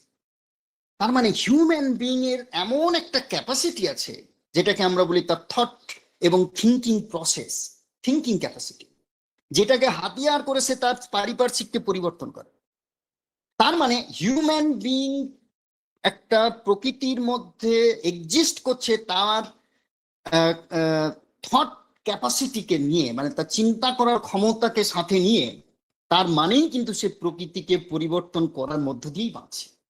এই কথাটার মধ্য দিয়ে আমি যেটা বলছি যে যেখানে সমস্ত প্রাণী জগৎ মানুষ ছাড়া সমস্ত প্রাণী জগৎ প্রকৃতির দাস, মানুষ কিন্তু প্রকৃতির দাস হতে চায়নি।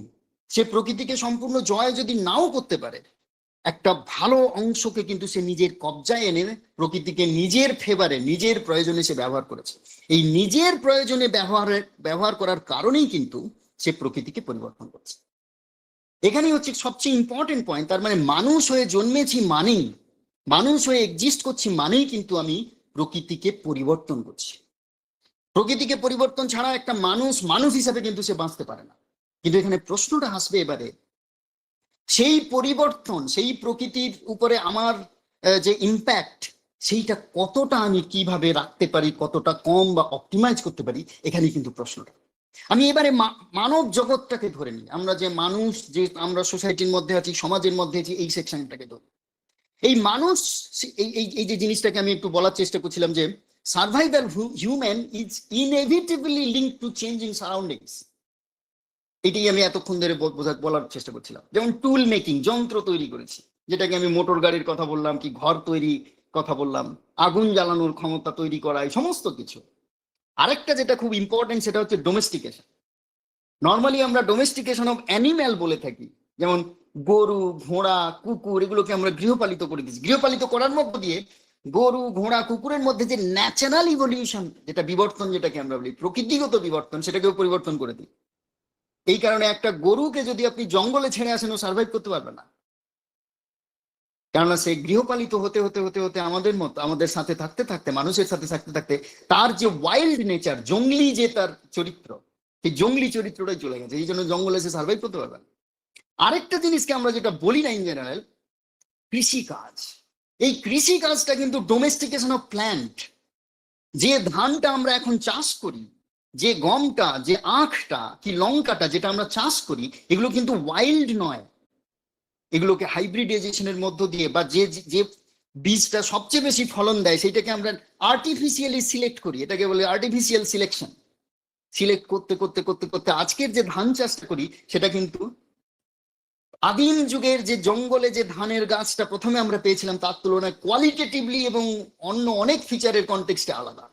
এই ডোমেস্টিকেশন অফ, তার মানে আমি এটা দিয়ে বলতে যেটা কি চাইলাম, তার মানে আমি যখন একটা মানুষ হিসাবে বাঁচছি, কৃষিকাজ করছি, গৃহপালিত পশু পুষছি, যন্ত্র বানাচ্ছি, সেই যন্ত্রকে ইউজ করে প্রকৃতিকে আমার ফেভারে কাজ করাচ্ছি, আমি সেইগুলোর মধ্য দিয়ে প্রকৃতিকে পরিবর্তন করতে বাধ্য। মানুষ হিসাবে বাঁচবো মানেই হচ্ছে প্রকৃতিকে আমাকে পরিবর্তন করতেই হবে। এবারে প্রশ্নটা হচ্ছে কতটা কম পরিবর্তন করতে হবে। এবারে দেখা যাক, এই যে মানুষ, সমস্ত মানুষকে যদি আমি কয়েকটা ক্যাটেগরিতে ক্রুডলি, মানে মোদ্দা করে আর কি, ক্রুডলি যদি আমি একটু আলাদা করে নিই। প্রথম হচ্ছে ফার্মার্স, তারপরে ফ্যাক্টরি ওয়ার্কার্স, তারপরে আনঅর্গানাইজ সেক্টর। ফার্মার্স যারা ডাইরেক্টলি কৃষিকাজের সাথে যুক্ত। আপনারা সবাই আমার সঙ্গে সহমত হবেন এই প্রশ্নে যে কৃষকরাই হচ্ছে আজকের দিনে দাঁড়িয়ে সবচেয়ে বেশি প্রকৃতি সচেতন। কারণ প্রতি মুহূর্তে তাকে প্রকৃতির সাথে লড়াই করতে হয়। টেম্পারেচার হোক, বৃষ্টিপাত হোক, খরা হোক, জলের যেটাকে ওয়াটার স্কারসিটি বলি, মানে জলের অভাব হোক, টেম্পারেচার বাড়া হোক, আপনি নাম নিয়ে নিন, সয়েল হেলথ, মাটির যে স্বাস্থ্য, উর্বরতা, সেটা হোক, জলের যে পলিউশন সেটা হোক, বায়ুর পলিউশন, সমস্ত কিছুর সাথে ডাইরেক্টলি যে, মানে আমাদের সোসাইটির যে সেকশনটা, আমি যেটাকে মানব জগৎ বলছি, সেই মানব জগতের মানে মানুষের যে সোসাইটি, তার যে সেকশনটা, ফার্মার্স যদি আপনি ধরেন, তারাই কিন্তু সবচেয়ে বেশি প্রকৃতির সঙ্গে নিবিড়ভাবে যোগাযোগ রেখে জীবনযাপন করে।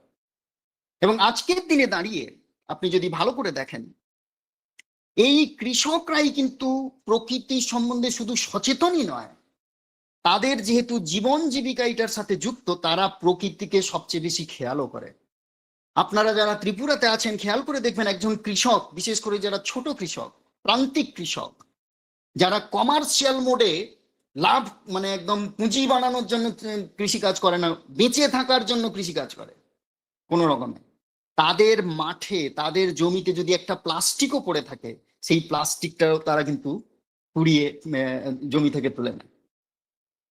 যখন যখন যেখানে যেখানে সম্ভব তারা জৈব সার ইউজ করার চেষ্টা করে, কারণ ওইগুলো খরচ বেশি হয় না। এই কারণে আমি বলবো যে ফার্মার্স তারাই কিন্তু সবচেয়ে বেশি প্রকৃতি বান্ধব, এবং তারা অনেক সময় কিছু সার, ওষুধ, ফার্টিলাইজার, পেস্টিসাইডস, ইনসেকটিসাইডস, যেগুলোকে আমরা বিষ বলি, বিষ দেয়, পয়জন মানে ইনসেকটিসাইড, পেস্টিসাইডস, এগুলো ইউজ করে। তারা অনেকটা বাধ্য হয়ে করে, কারণ এই ধরনের ফার্টিলাইজার, ইনসেকটিসাইড, পেস্টিসাইডস যদি তারা ইউজ না করে তাদের ফলন হবে না, ফলন না হলে তারা সার্ভাইভও করতে পারবে না। তাহলে তারা সবচেয়ে বেশি প্রকৃতি বান্ধব, এবং যতটুকু প্রকৃতিকে তারা অল্টার করে, পরিবর্তন করে, এই ধরনের এক্সট্রা ফার্টিলাইজার এইসব ইউজ করে, সেটা বাধ্য হয়ে করে নিজেদের সার্ভাইভালের জন্য। আমি আগেও বলেছি, মানুষ যদি মানুষ হিসাবে সার্ভাইভ করতে চায়, তাকে প্রকৃতিকে কিছু না কিছু পার্টে পরিবর্তন করতেই হবে, অল্টার করতেই হবে।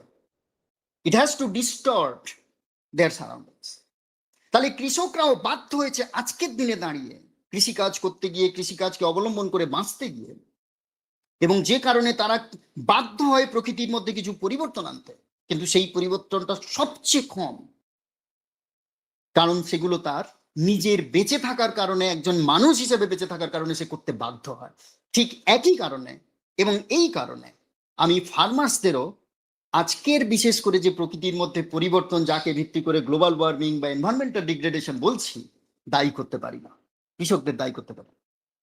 এবারে পড়ে থাকে কি একটা ফার্স্ট, মানে এই যে আমি তিনটে সেক্টর আপনাকে বলছি, ফার্মার্স, পার্টিকুলারলি গরিব ফার্মার, ফ্যাক্টরি ওয়ার্কার্স যেটাকে আমরা ওয়ার্কিং ক্লাস বলি, আনঅর্গানাইজ সেক্টর যেগুলো হচ্ছে ওই যে পরিযায়ী শ্রমিক, যার যেখানে গিয়ে কাজ করে বা রাস্তায় ঠেলা লাগিয়ে কিছু সবজি বিক্রি করে, যে সেকশন, এই সেকশনটা কিন্তু আমাদের সমাজের 95% পাই যাবে।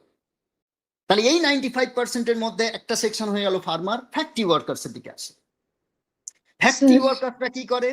নিজেদের বেঁচে থাকার জন্য সে ফ্যাক্টরিতে যায়, কাজ করে সকাল থেকে সন্ধ্যে, কতটা মজুরি পায় না পায় সেগুলো অন্য কথা, কিন্তু সে যাই করুক না কেন নিজের বেঁচে থাকার জন্য, এবং সে কি ধরনের মেশিন তৈরি করবে, কি ধরনের ফ্যাক্টরির কাজ করবে, সেই ফ্যাক্টরিতে তার যন্ত্রগুলো যেগুলো ইউজ হবে সেগুলোর টেকনোলজি কতটা প্রদূষণ করে, কতটা কার্বন ডাই অক্সাইড কি গ্রিন হাউস গ্যাস এমিশন করে, এগুলোর কোনো কন্ট্রোল তার হাতে নেই। তাকে শুধু বলা হয় কাজ করতে, তার কাছে আর কোনো অপশন থাকে না কাজ করে নিজের পেট বাঁচানো ছাড়া, এই কারণে সে কাজ করে। যে ফ্যাক্টরি ওয়ার্কার্স, আমি তাদেরকেও, কেননা তাদের ডিসিশন নেওয়ার, ফ্যাক্টরিতে কি ধরনের যন্ত্রপাতি ইউজ হবে, সেগুলো পরিবেশের বন্ধু হবে কিনা, তার যে আমি ইন্ডাস্ট্রিয়াল অ্যাফ্লুয়েন্ট গুলো আমি প্রকৃতিতে ছাড়ছি, মাটিতে মেশাচ্ছি কেমিক্যাল গুলোকে, বর্জ্য পদার্থগুলোকে, সেগুলো কিন্তু ফ্যাক্টরি ওয়ার্কার্সরা ডিসাইড করতে পারে না। এগুলো ডিসাইড করে মালিকরা তাদের প্রফিটের কারণে সেটা করবে কি না করবে সেটা তারা ডিসাইড করে। তাহলে যারা ফ্যাক্টরি ওয়ার্কার্স, যারা পলিসি ডিসাইড করতে পারে না, যে পলিসি প্রকৃতি বান্ধব হবে কি প্রকৃতিকে আরো প্রদূষিত করবে, সেই ডিসিশন তারা নিতে পারে না বা নেওয়ার মতো জায়গায় থাকে না। এই কারণে আমি ফ্যাক্টরি ওয়ার্কার্সদেরও রেসপন্সিবল বলতে পারি না। তারা নিজেদের পেট বাঁচানোর জন্য ফ্যাক্টরিতে মালিকরা যেভাবে ডিসাইড করে সেখানে কাজ করতে বাধ্য হয়। যে মানুষই অ্যাকচুয়ালি এই প্রকৃতির পরিবর্তন বা জলবায়ু পরিবর্তনের জন্য দায়ী, নিঃসন্দেহে, কিন্তু সমস্ত মানুষ কি দায়ী? সেই সমস্ত মানুষ দায়ী কি নয় সেইটা পর্যালোচনা করতে গিয়ে আমি মানুষকে কয়েকটা সেক্টরে ভাগ করেছি। বিশেষ করে এটা মোটামুটি যেটা ভাগ করেছি সেটা কারেক্ট। একটা হচ্ছে ফার্মার সেকশন, আরেকটা হচ্ছে যারা ফ্যাক্টরি ওয়ার্কার্স, যারা ফ্যাক্টরিতে কাজ করে, আরেকটা হচ্ছে আনঅর্গানাইজ সেক্টরে, যখন এখন রিয়েল এস্টেট বিজনেস হচ্ছে, এক বিশাল বিশাল সব হাই রাইজ বিল্ডিং তৈরি হচ্ছে, সেখানে জায়গায় যারা জোগাড়ের কাজ করে, মানে থেকে শুরু করে এমনকি রাস্তায় ঠেলা নিয়ে যারা রেডি নিয়ে যেটাকে বিজনেস করে বলে, ছোট ছোট সবজির দোকান খোলে, ছোট ছোট গুমটি দোকান খোলে। অ্যাকচুয়ালি সবার ক্ষেত্রে যদি আপনি বিচার করে দেখেন এই সেকশনটা, এরা হচ্ছে প্রত্যেকেই নিজেদের দুমুঠো অন্ন, মানে বেঁচে থাকার তাগিদে যতটুকু না করলে নয়, যতটুকু তার ক্ষমতার মধ্যে আছে ততটুকুই করতে পারে। তা করার পরেও কিন্তু সে তার পরিবারকে যে সঠিকভাবে খেতে দিতে পারে, কি সঠিকভাবে তাদের মধ্যে শিক্ষা স্বাস্থ্য এনে দিতে পারে, সবসময় সম্ভব হয় না। এই কারণে এই যে প্রায় 95% সমাজের মানুষের যে সমস্ত মানুষের যে 95% সেকশন, তাদেরকে আমি রেসপন্সিবল করতে পারি। তাহলে কারা রেসপন্সিবল? রেসপন্সিবল তারাই যারা হচ্ছে এই পলিসিটাকে বানায় এবং এই পলিসি থেকে বেনিফিটটা নেয়। কি পলিসি? না, আমাদের যে ইলেকট্রিসিটি এবং হিট জেনারেশন হবে সেটা কিভাবে হবে? সেটা কি পরিবেশ বান্ধব কোনো টেকনোলজি দিয়ে হবে? সেই কারখানা থেকে যে নির্গমন হবে সেই গ্রিন হাউস গ্যাসগুলোকে কি ফিল্টার করা, পরিশোধিত করার কোনো প্রসেস তারা ইমপ্লিমেন্ট করবে? অথবা ট্রান্সপোর্টে আমাদের যে ট্রান্সপোর্টেশন সেটা পাবলিক হবে না প্রাইভেট হবে? কারণ একটা পাবলিক ট্রান্সপোর্টেশন সিস্টেমে যে পরিমাণ খরচ হয়, যে পরিমাণ মানে গ্রিন হাউস গ্যাস এমিশন হয়, আপনি যদি সেটাকে প্রাইভেট করে দেন, এমনকি পাবলিক ট্রান্সপোর্টেশনটাকেই উড়িয়ে দেন, শেষ করে দেন, সমস্তটাই প্রাইভেট ট্রান্সপোর্টেশন, সবাই হচ্ছে 4 চাকার গাড়ি চালাবে, একজন ড্রাইভার পড়ে থাকবে, মানে একটা 4 চাকার গাড়ি চলছে, একজন ড্রাইভার, কিন্তু সে প্রায় 4 জন বা তারও বেশি ইকুইভ্যালেন্ট কার্বন ডাইঅক্সাইড নির্গমন করছে। এরকম হাজার হাজার মোটর বাইক গাড়ি আপনি বাজারে নামিয়ে আনবেন, রাস্তায় নামিয়ে আনবেন। এর যে পলিসি ঠিক করে, কারা ঠিক করে? এগ্রিকালচার কি মেথডে হবে? পরিবেশ বান্ধব মেথডে হবে কি হবে না? শুধু লাভের জন্য কৃষিকাজ হবে নাকি বেঁচে থাকার জন্য হবে? এই সমস্ত কিছু যারা পলিসি ঠিক করে এবং সেই পলিসির বেনিফিট বা ফায়দা নেয়, তারাই রেসপন্সিবল। কারা তারা? অবশ্যই কর্পোরেট আর ক্যাপিটালিস্ট। আজকের দিনে দাঁড়িয়ে এই কথাটার কোনো মানে আমাদের কারুর বুঝতে অসুবিধা হওয়ার কথা না।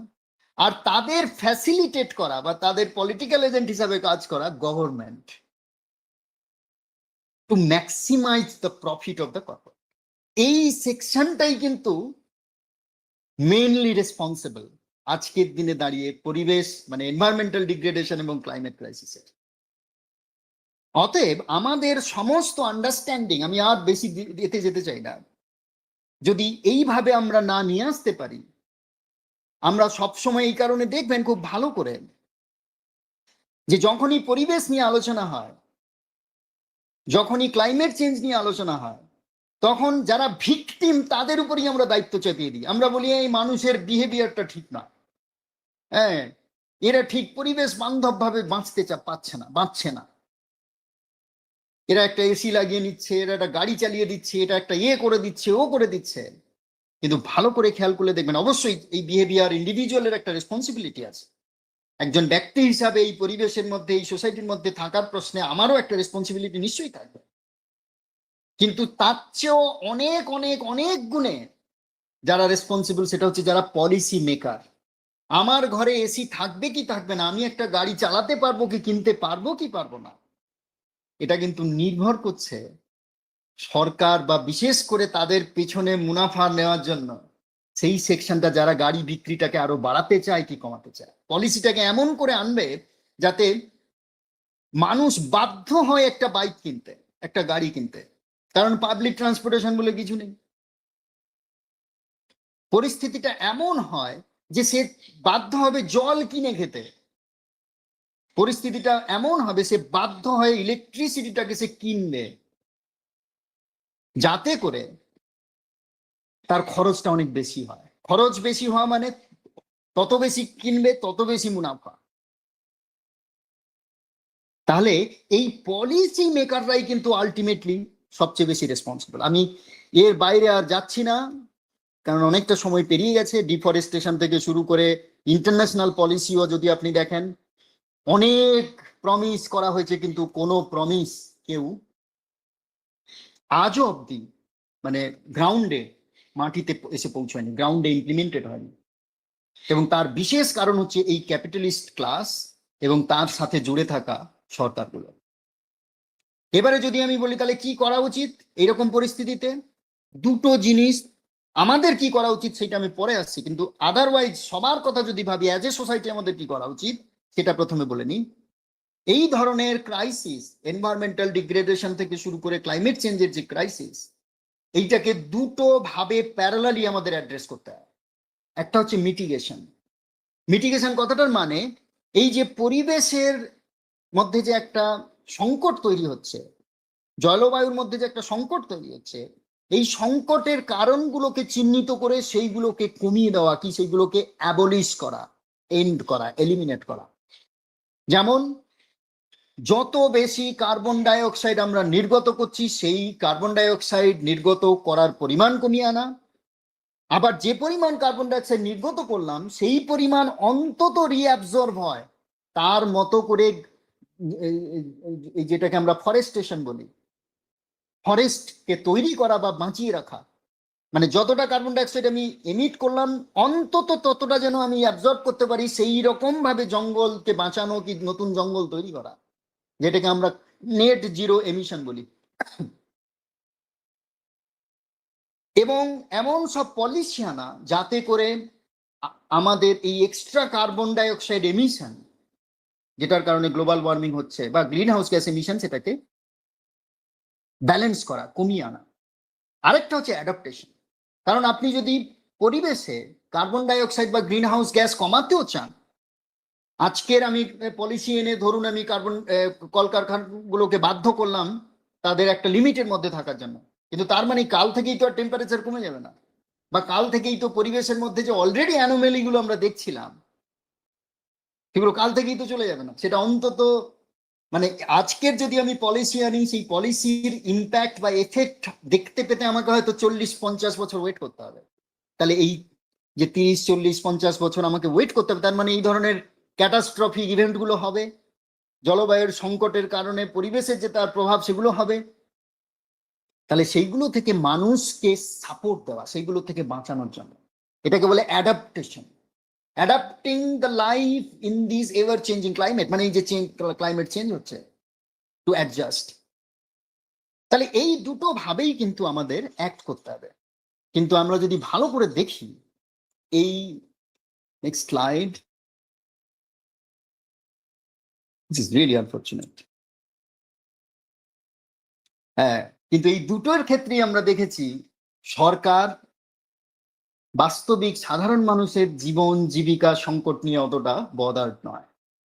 ইনফ্যাক্ট আমাদের মনে রাখতে হবে যে আমরা যে পরিবেশ এবং জলবায়ুর সংকটের এমন একটা জায়গায় পৌঁছেছি, আমাদের আজই অ্যাক্ট করতে হবে। Tomorrow is too late. এমনকি আমরাই হয়তো ফার্স্ট জেনারেশন যারা এই severe impact of climate change এবং এনভায়রনমেন্টাল ডিগ্রেডেশন তাকে এক্সপিরিয়েন্স করছি। এই যে হিট ওয়েভ ক্যাটাস্ট্রফে, যেটা তিলক ভাই একদম শুরুতে মেনশন করলাম, আমরাই হয়তো প্রথম জেনারেশন যেটাকে এত অ্যাব্রপ্টলি, এত ইম্প্যাক্টফুলি এটাকে ফেস করছি। এই যে আমি প্রচন্ড গরমের মধ্যে আছি, যেখানে আমার ল্যাপটপই কাজ করছে না, ফর এক্সাম্পল।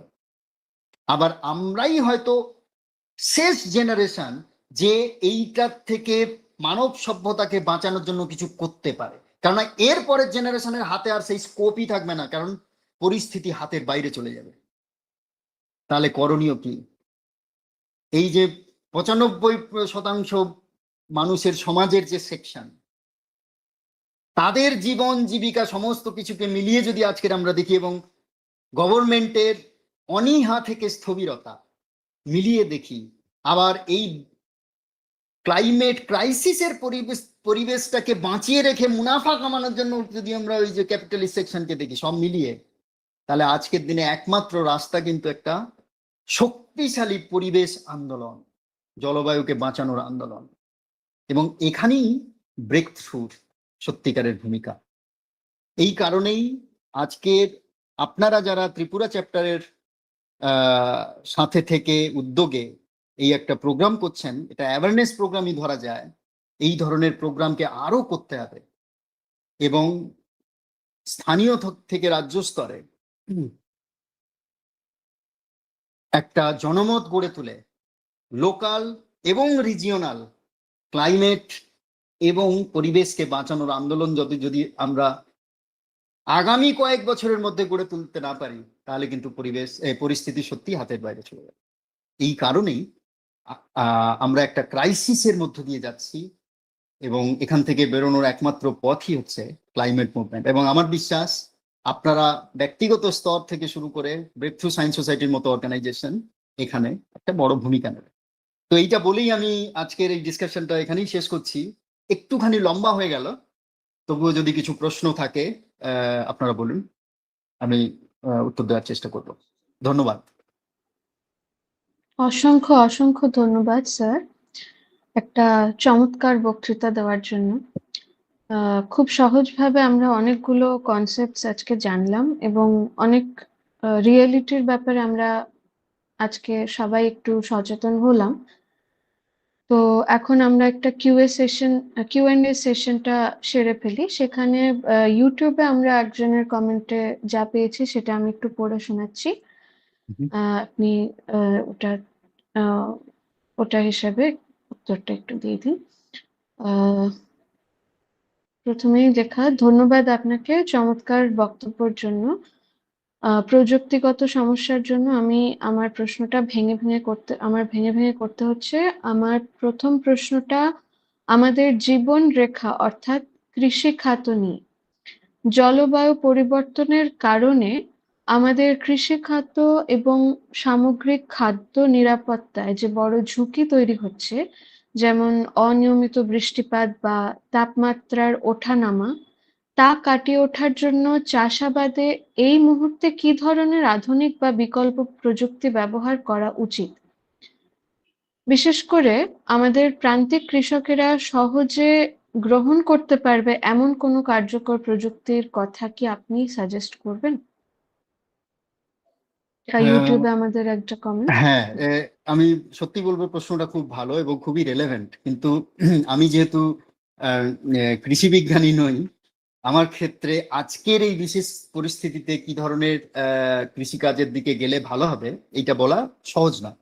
তবে জেনারেল ফর্মে, মানে একটা সাধারণভাবে একজন মানুষ হিসেবে যদি আমি সেটাকে অ্যান্সার করতে চাই, সেটা হচ্ছে যে আমাদের অলরেডি এগ্রিকালচার টেকনোলজিতে, অ্যাগ্রো টেক যেগুলোকে বলে, অনেক এই ধরনের কিছু কিছু টেকনোলজি এসছে। ফর এক্সাম্পল, সুন্দরবনের একটা বিস্তীর্ণ এলাকায় গত কয়েক দশক ধরে আমরা বন্যার কারণে বিশেষ করে ধান চাষ প্রচন্ডভাবে ক্ষতিগ্রস্ত হচ্ছে। কেননা বন্যা ওখানে যেটা হয়, সমুদ্রের জলে বন্যা, নোনা জলে বন্যা, অতএব ধান চাষ ক্ষতিগ্রস্ত হচ্ছে। তাহলে এখানে একটা প্রশ্ন এসেছে, মিষ্টি জলে ধান হয় নর্মালি, তাহলে স্বাভাবিক অর্থে এমন কোনো ধানের প্রজাতি কি আমরা তৈরি করতে পারি যেটা নোনা জলে হতে পারে? দেখা গেল এরকম প্রজাতি কিন্তু এক্সিস্ট করছে, কিন্তু সেইটাকে ব্যাপক স্তরে সমস্ত কৃষককে অ্যাভেলেবল করিয়ে দেওয়ার যে প্রক্রিয়া গভর্নমেন্টের থেকে হওয়া উচিত, এবং প্রাথমিকভাবে যখন একটা নতুন এক্সপেরিমেন্টেশন আপনি করছেন, তার একটা রিস্ক থেকে যায়। সেখান থেকে ফলন কেমন হবে বা তার সাপোর্টিভ অনেক কিছু লাগে যেগুলো কৃষকদের কাছে ইমিডিয়েটলি নেই, সেগুলো গভর্নমেন্ট থেকে আসা উচিত, কিন্তু আমরা সেই ধরনের কোনো এফেক্টও দেখতে পাই না। অতএব এরকম অনেক টেকনোলজি আছে, মানে কি বলবো, মানে কৃষির অনেক বিকল্প পদ্ধতি আছে। কম জলে ফর এক্সাম্পল কিছু সবজি চাষ করা, কম জলে এমনকি ধান চাষ করা, কিন্তু সেইগুলোকে আমরা পপুলারাইজ করিনি, কারণ ওগুলো সবসময় বিশেষ করে প্রফিটেবল ফর্মে আসে না। অতএব আজকের দিনে দাঁড়িয়ে সরকারকে দায়িত্ব নিয়ে যদি এই ধরনের নতুন নতুন প্রজাতি, নতুন নতুন বিকল্প পদ্ধতি যদি না নিয়ে আসা হয়, ছোট কৃষকদের সত্যিই কোনো উপায় নেই, কেননা তাদের অর্থনৈতিক জোর এতও নেই সে যে নিজের মতো করে একটা বিকল্প খুঁজে নিতে পারে। অতএব সায়েন্স এবং টেকনোলজির পথ থেকে মানে অ্যাসপেক্ট থেকে যদি আমি বলি, এই ধরনের অনেক বিকল্প চাষের পদ্ধতি বা উপকরণ আছে, কিন্তু সেগুলোকে পপুলারাইজ করা, সেগুলোকে সাপোর্টিভ ফর্মে ক্ষুদ্র কৃষকদের কাছে পৌঁছে দেওয়া, তার মেকানিজম এখনো অব্দি নেই। একটা উদাহরণ হিসেবে আমি যেটা বললাম, নোনা জলে ধান চাষ করা ফর এক্সাম্পল। তো আপনার সমস্ত প্রশ্নের উত্তর আমার কাছে নেই, স্বাভাবিক, কেননা কৃষিকাজে তো অনেক ধরনের চাষবাস হয়। অতএব আপনি কোন অ্যাসপেক্টটাকে বলছেন সেটাও আমি জানি না, আবার আমার কাছে পুরো উত্তরও নেই। অনন্যা ম্যাডাম, আপনি, হ্যাঁ, এটাই আমার উত্তর এই প্রশ্নে। ধন্যবাদ স্যার। আরেকটি প্রশ্ন আছে, আমি তাহলে সেটা পড়ছি। আমাদের মতো উন্নয়নশীল দেশে সোলার বা উইন্ড এনার্জির মতো নবায়নযোগ্য শক্তি ব্যবহারের ক্ষেত্রে প্রধান প্রযুক্তিগত এবং অর্থনৈতিক চ্যালেঞ্জগুলো আসলে কি কি? বিশেষ করে প্রাথমিক সেটআপ খরচ এবং গ্রিড স্টোরেজের যে সমস্যাগুলো থাকে সেগুলোকে কাটিয়ে এই প্রযুক্তিকে কিভাবে সাধারণ মানুষের কাছে আরো সাশ্রয়ী ও সহজলভ্য করা সম্ভব? এটা একটা প্রশ্ন। দেখুন, এই প্রশ্নটা যেটা আপনি করেছেন এটা অনেকটা হচ্ছে পলিসিগত প্রশ্ন। কারণ সোলার টেকনোলজি বা সোলার ইলেকট্রিসিটি টেকনোলজি যথেষ্ট অ্যাডভান্সড এই প্রশ্নে, এবং অনেক তার ভ্যারিয়েন্ট বা প্রোডাক্টও কিন্তু বাজারে পাওয়া যায়। মানে ফর এক্সাম্পল, এখনো গ্রামের অনেক বাড়িতে আপনি সোলার প্যানেল পেয়ে যাবেন, কিন্তু সেইটাকে পপুলারাইজ করা থেকে ঘরে ঘরে পৌঁছে দেওয়ার দায়িত্ব কিন্তু সরকারের। এবং সেইটা তখনই সম্ভব যখন এই যেটাকে আমরা বলি ফসিল ফুয়েল লবি, মানে ধরুন আজকের দিনে তেলের ব্যবসা করে যারা, তারা কোটি কোটি হাজার হাজার কোটি টাকার মুনাফা করে তেলের ব্যবসা। আমাদের দেশেও তো আপনি পাবেন, আন্তর্জাতিক স্তরেও আপনি পাবেন। এই যে ফসিল ফুয়েলের লবি এতটাই পাওয়ারফুল, তারা গভর্নমেন্টকে ফোর্স করে এই অল্টারনেটিভ বা গ্রিন এনার্জি এইটাকে উঠতেই দেয় না, অথবা পপুলারাইজ বা তাকে সাধারণ মানুষের দিকে পৌঁছে দিতে চায় না। কারণ আপনার বাড়িতে যদি একটা সোলার আসে, তাহলে ন্যাচারালি আপনি এই যে তারের মাধ্যমে যে বিদ্যুৎ, সেটা আপনি কম নেবেন। সেটা কম নেওয়া মানে যারা এই ইলেকট্রিসিটি প্রোডাকশনের সাথে যুক্ত যে সেকশনটা, যারা আজকে ত্রিপুরাতেও আপনারা স্মার্ট মিটারের কথা শুনে থাকবেন, এই স্মার্ট মিটার নিলে বা স্মার্ট মিটারের মধ্য দিয়ে মুনাফা কাদের? যারা এই ইলেকট্রিসিটিটা বেচে। ওই ইলেকট্রিসিটিটা আসে কোত্থেকে? বেশিরভাগটা আসে কিন্তু কয়লা থেকে, বেশিরভাগটা কয়লা পুড়িয়ে হয়। এবং তাদের লবিটা এতটাই বেশি, তারা ইনফ্যাক্ট তাদের মুনাফাকে ইনশিওর করার জন্য চায় না যে সাধারণ ঘরে ঘরে মানুষ সোলার বা অল্টারনেটিভ এনার্জি ডিপেন্ডেন্ট হয়ে যায় এবং তাদের বিক্রি কমে যায়। অতএব as far age technology is concerned, solar energy technology is very well advanced. এবং আমি আপনাকে একজন গবেষক হিসাবে বলতে চাই, এই ধরনের অল্টারনেটিভ এনার্জি খাতে রিসার্চের জন্য, গবেষণার জন্য যে খরচ, সেই খরচটাও কিন্তু আজকাল কমিয়ে দিচ্ছে। তারা এই মুহূর্তে চায় না যে এই ধরনের অল্টারনেটিভ টেকনোলজি পপুলার হোক, যাতে করে তাদের বাজারটা চলে যায়। এরকম জায়গায় আমরা পৌঁছে গেছি। অতএব প্রশ্নটা কিন্তু পলিসির। As far age technology is concern, আমাদের টেকনোলজি অলরেডি আছে, যতটুকু আছে সে ততটুকু আমরা ব্যবহার করি না এখন। আমাদের প্রত্যেকের ঘরে ঘরে কজনের ঘরে সোলার প্যানেল আছে ফর এক্সাম্পল? কেন নেই? এই প্রশ্নটা তো আপনি করতেই পারেন। কেন সরকার এই জায়গাটাকে প্রমোট করছে না? এই প্রশ্নটা তো আসতে পারে। বুঝতে পেরেছেন? অতএব এটা হচ্ছে পলিসির প্রশ্ন। টেকনোলজি আছে, আমি যদি প্রশ্নটা সঠিক বুঝে থাকি। অতএব নতুন করে আমাকে টেকনোলজি কি আছে বলার সত্যি প্রয়োজন নেই। মানে এখন আমাদের সোলার এনার্জির কনভার্সন রেট মানে 10 থেকে 12% অব্দি পৌঁছে গেছে, যেটা কিন্তু একটা হিউজ। বুঝতে পেরেছেন? এটা কম না, এইটুকু ইউজ করলেও অনেক। ঠিক আছে, তো এটাই আমার উত্তর।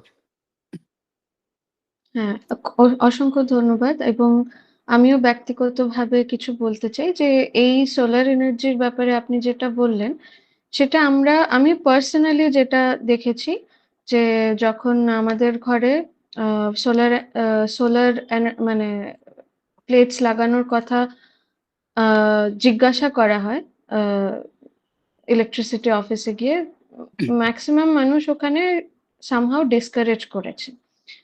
তো এই জিনিসটার লজিকটা কখনো বোঝা যায়নি। তো যাই হোক, এখন আমরা কিছুটা অ্যাওয়্যার। তো অসংখ্য ধন্যবাদ স্যার। এই পরিবেশ সংকটের জন্য দায়ী কে সেটা আমরা কিছুটা হলেও আজকে আন্দাজ করতে পারলাম। এর জন্য মূলভাবে দায়ী হচ্ছে বৃহৎ কর্পোরেট হাউস এবং তাদের সর্বাধিক মুনাফার স্বার্থেই যে বিভিন্ন দেশে পলিসিগুলো তৈরি করা হচ্ছে, যা সাধারণ মানুষকে এবং গোটা দেশকে এমনভাবে এমন এক পথে অভ্যন্তর হতে বাধ্য করছে যা পরিবেশের ওপর আরো বড় বিপদ ডেকে আনছে। এই সময় সাধারণ মানুষের মধ্যে জলবায়ু পরিবর্তন এবং পরিবেশ সংকট নিয়ে সঠিক বৈজ্ঞানিক দৃষ্টিভঙ্গি গড়ে তুলতে আপনার এই আলোচনাটি আজকে অত্যন্ত গুরুত্বপূর্ণ ছিল এবং আমি আবারও সংগঠনের পক্ষ থেকে আপনাকে ধন্যবাদ জ্ঞাপন করছি। আমাদের মধ্যে আর কারোর কোনো প্রশ্ন আ এখন অবধি নেই। তো আ ধন্যবাদ অনেক। আমি আমি এই প্রথম হচ্ছে আমি একটুখানি আমার ত্রুটি একটু ক্ষমা চেয়ে নেওয়ার মতোই, কারণ আমি বাংলাতে বলে মানে এই ধরনের ডিসকাশন প্রথমবার করছি। অতএব আমার এই সুযোগটার জন্য ধন্যবাদ। আর একটা হচ্ছে আমার একটা টেকনিক্যাল গ্লিচ থেকে গেছে, যে কোনো কারণে হোক আমার ল্যাপটপ এত গরম হয়ে গেছে যে আমি ওটা মুভি করছে না। তো মোবাইল থেকে করছি, অতএব একটু কোঅর্ডিনেশনের সমস্যা হয়ে থাকবে। বাট আদারওয়াইজ আপনাদের প্রশ্ন যদি আরো কিছু থাকে আমাকে পাঠালেও আমি ইন্ডিভিজুয়াল লেভেলে চেষ্টা করবো অ্যাড্রেস করার, এটা এক। আর আমার বিশ্বাস আপনারাও এই ধরনের প্রোগ্রাম আরো করবেন, কারণ ঐতিহাসিকভাবে ব্রেক থ্রু আজকের একটা দায়িত্ব এসে পড়েছে মানুষকে এবং বিশেষ করে আমাদের ভবিষ্যৎকে বাঁচানোর পরিবেশ আন্দোলনের মধ্য দিয়ে। ধন্যবাদ সবাইকে। স্যার আরেকটা প্রশ্ন এসছে আমাদের মধ্যে ইউটিউবে। তো সেটা আমি পড়ছি। লেখা আছে, স্যার হয়তো কোথাও মিস করে গেছি, অ্যাজ এন ইন্ডিভিজুয়াল কি করা উচিত এই জায়গাটা থেকে উত্তরণের জন্য শর্টলি সামারাইজ করে দিন, তাহলে ভালো হবে। ধন্যবাদ। ঠিক, এটা খুব ভালো প্রশ্ন। এই প্রশ্নটা আমি আগেও বলেছি যে ইন্ডিভিজুয়ালেরও একটা রেসপন্সিবিলিটি আছে।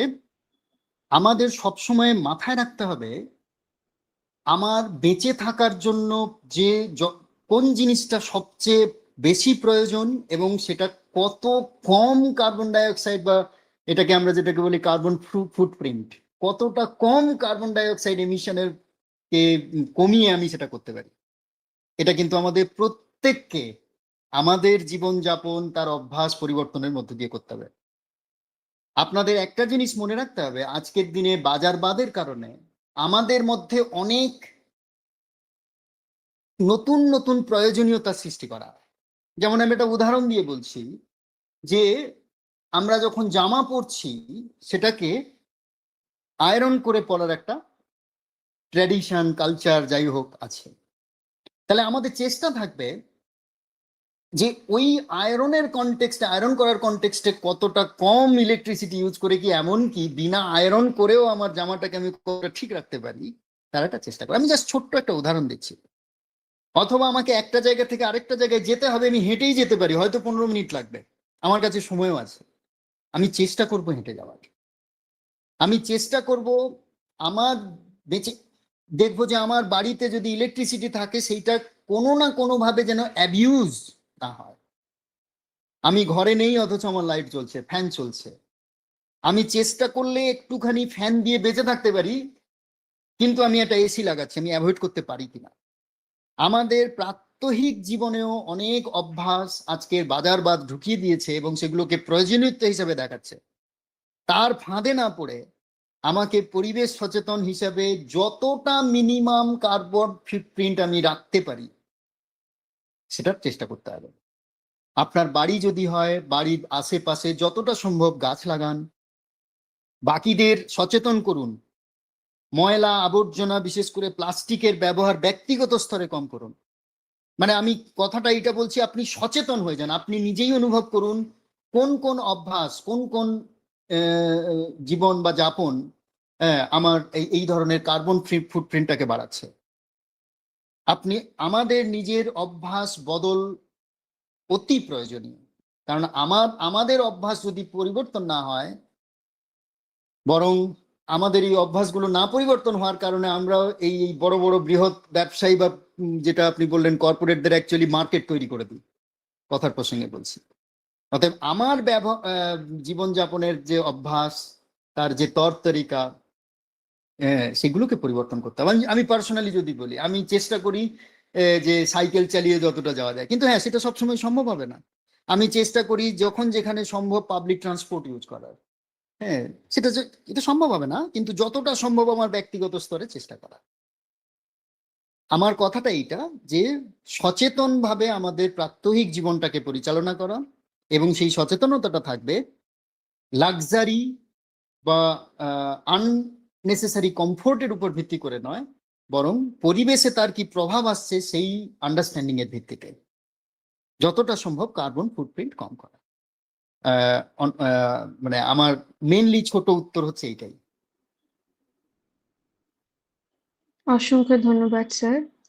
আপনার অত্যন্ত ব্যস্ততার মধ্যেও আপনি যেভাবে আমাদের Breakthrough Science Society Tripura চ্যাপ্টারের ডাকে সাড়া দিয়েছেন এবং এই একটি অত্যন্ত মূল্যবান এবং অত্যন্ত রেলেভেন্ট একটা টপিকে আজকের ডিসকাশনটা আপনি রাখলেন, তার জন্য আবারও আপনাকে ধন্যবাদ জানাচ্ছি। আজকের সেমিনারের সাফল্যের জন্য সংগঠনের পক্ষ থেকে আপনাদের সকলকেই ধন্যবাদ জ্ঞাপন করছি। আশা করি যে এই সেমিনারটি আমাদের সদস্য ও দর্শকদের মধ্যে পরিবেশ সচেতনতা এবং সর্বোপরি এক শক্তিশালী পরিবেশ আন্দোলন গড়ে তুলতে গুরুত্বপূর্ণ ভূমিকা পালন করবে। আমরা আবেদন করছি যে আপনারা আগামী দিনে আমাদের এই ধরনের কর্মসূচিতে অংশগ্রহণ করবেন এবং পরিবেশ সমস্যার সমাধানের দাবিতে দায়িত্ববান বিজ্ঞান কর্মী হিসেবে নিজেদের গড়ে তুলবেন। এইটুকু বলে আবারও সবাইকে ধন্যবাদ জানিয়ে আজকের এই অনলাইন সেমিনার আমরা সমাপ্ত করছি। অনেক অসংখ্য ধন্যবাদ। ধন্যবাদ। Thank you so much. Thank you so much.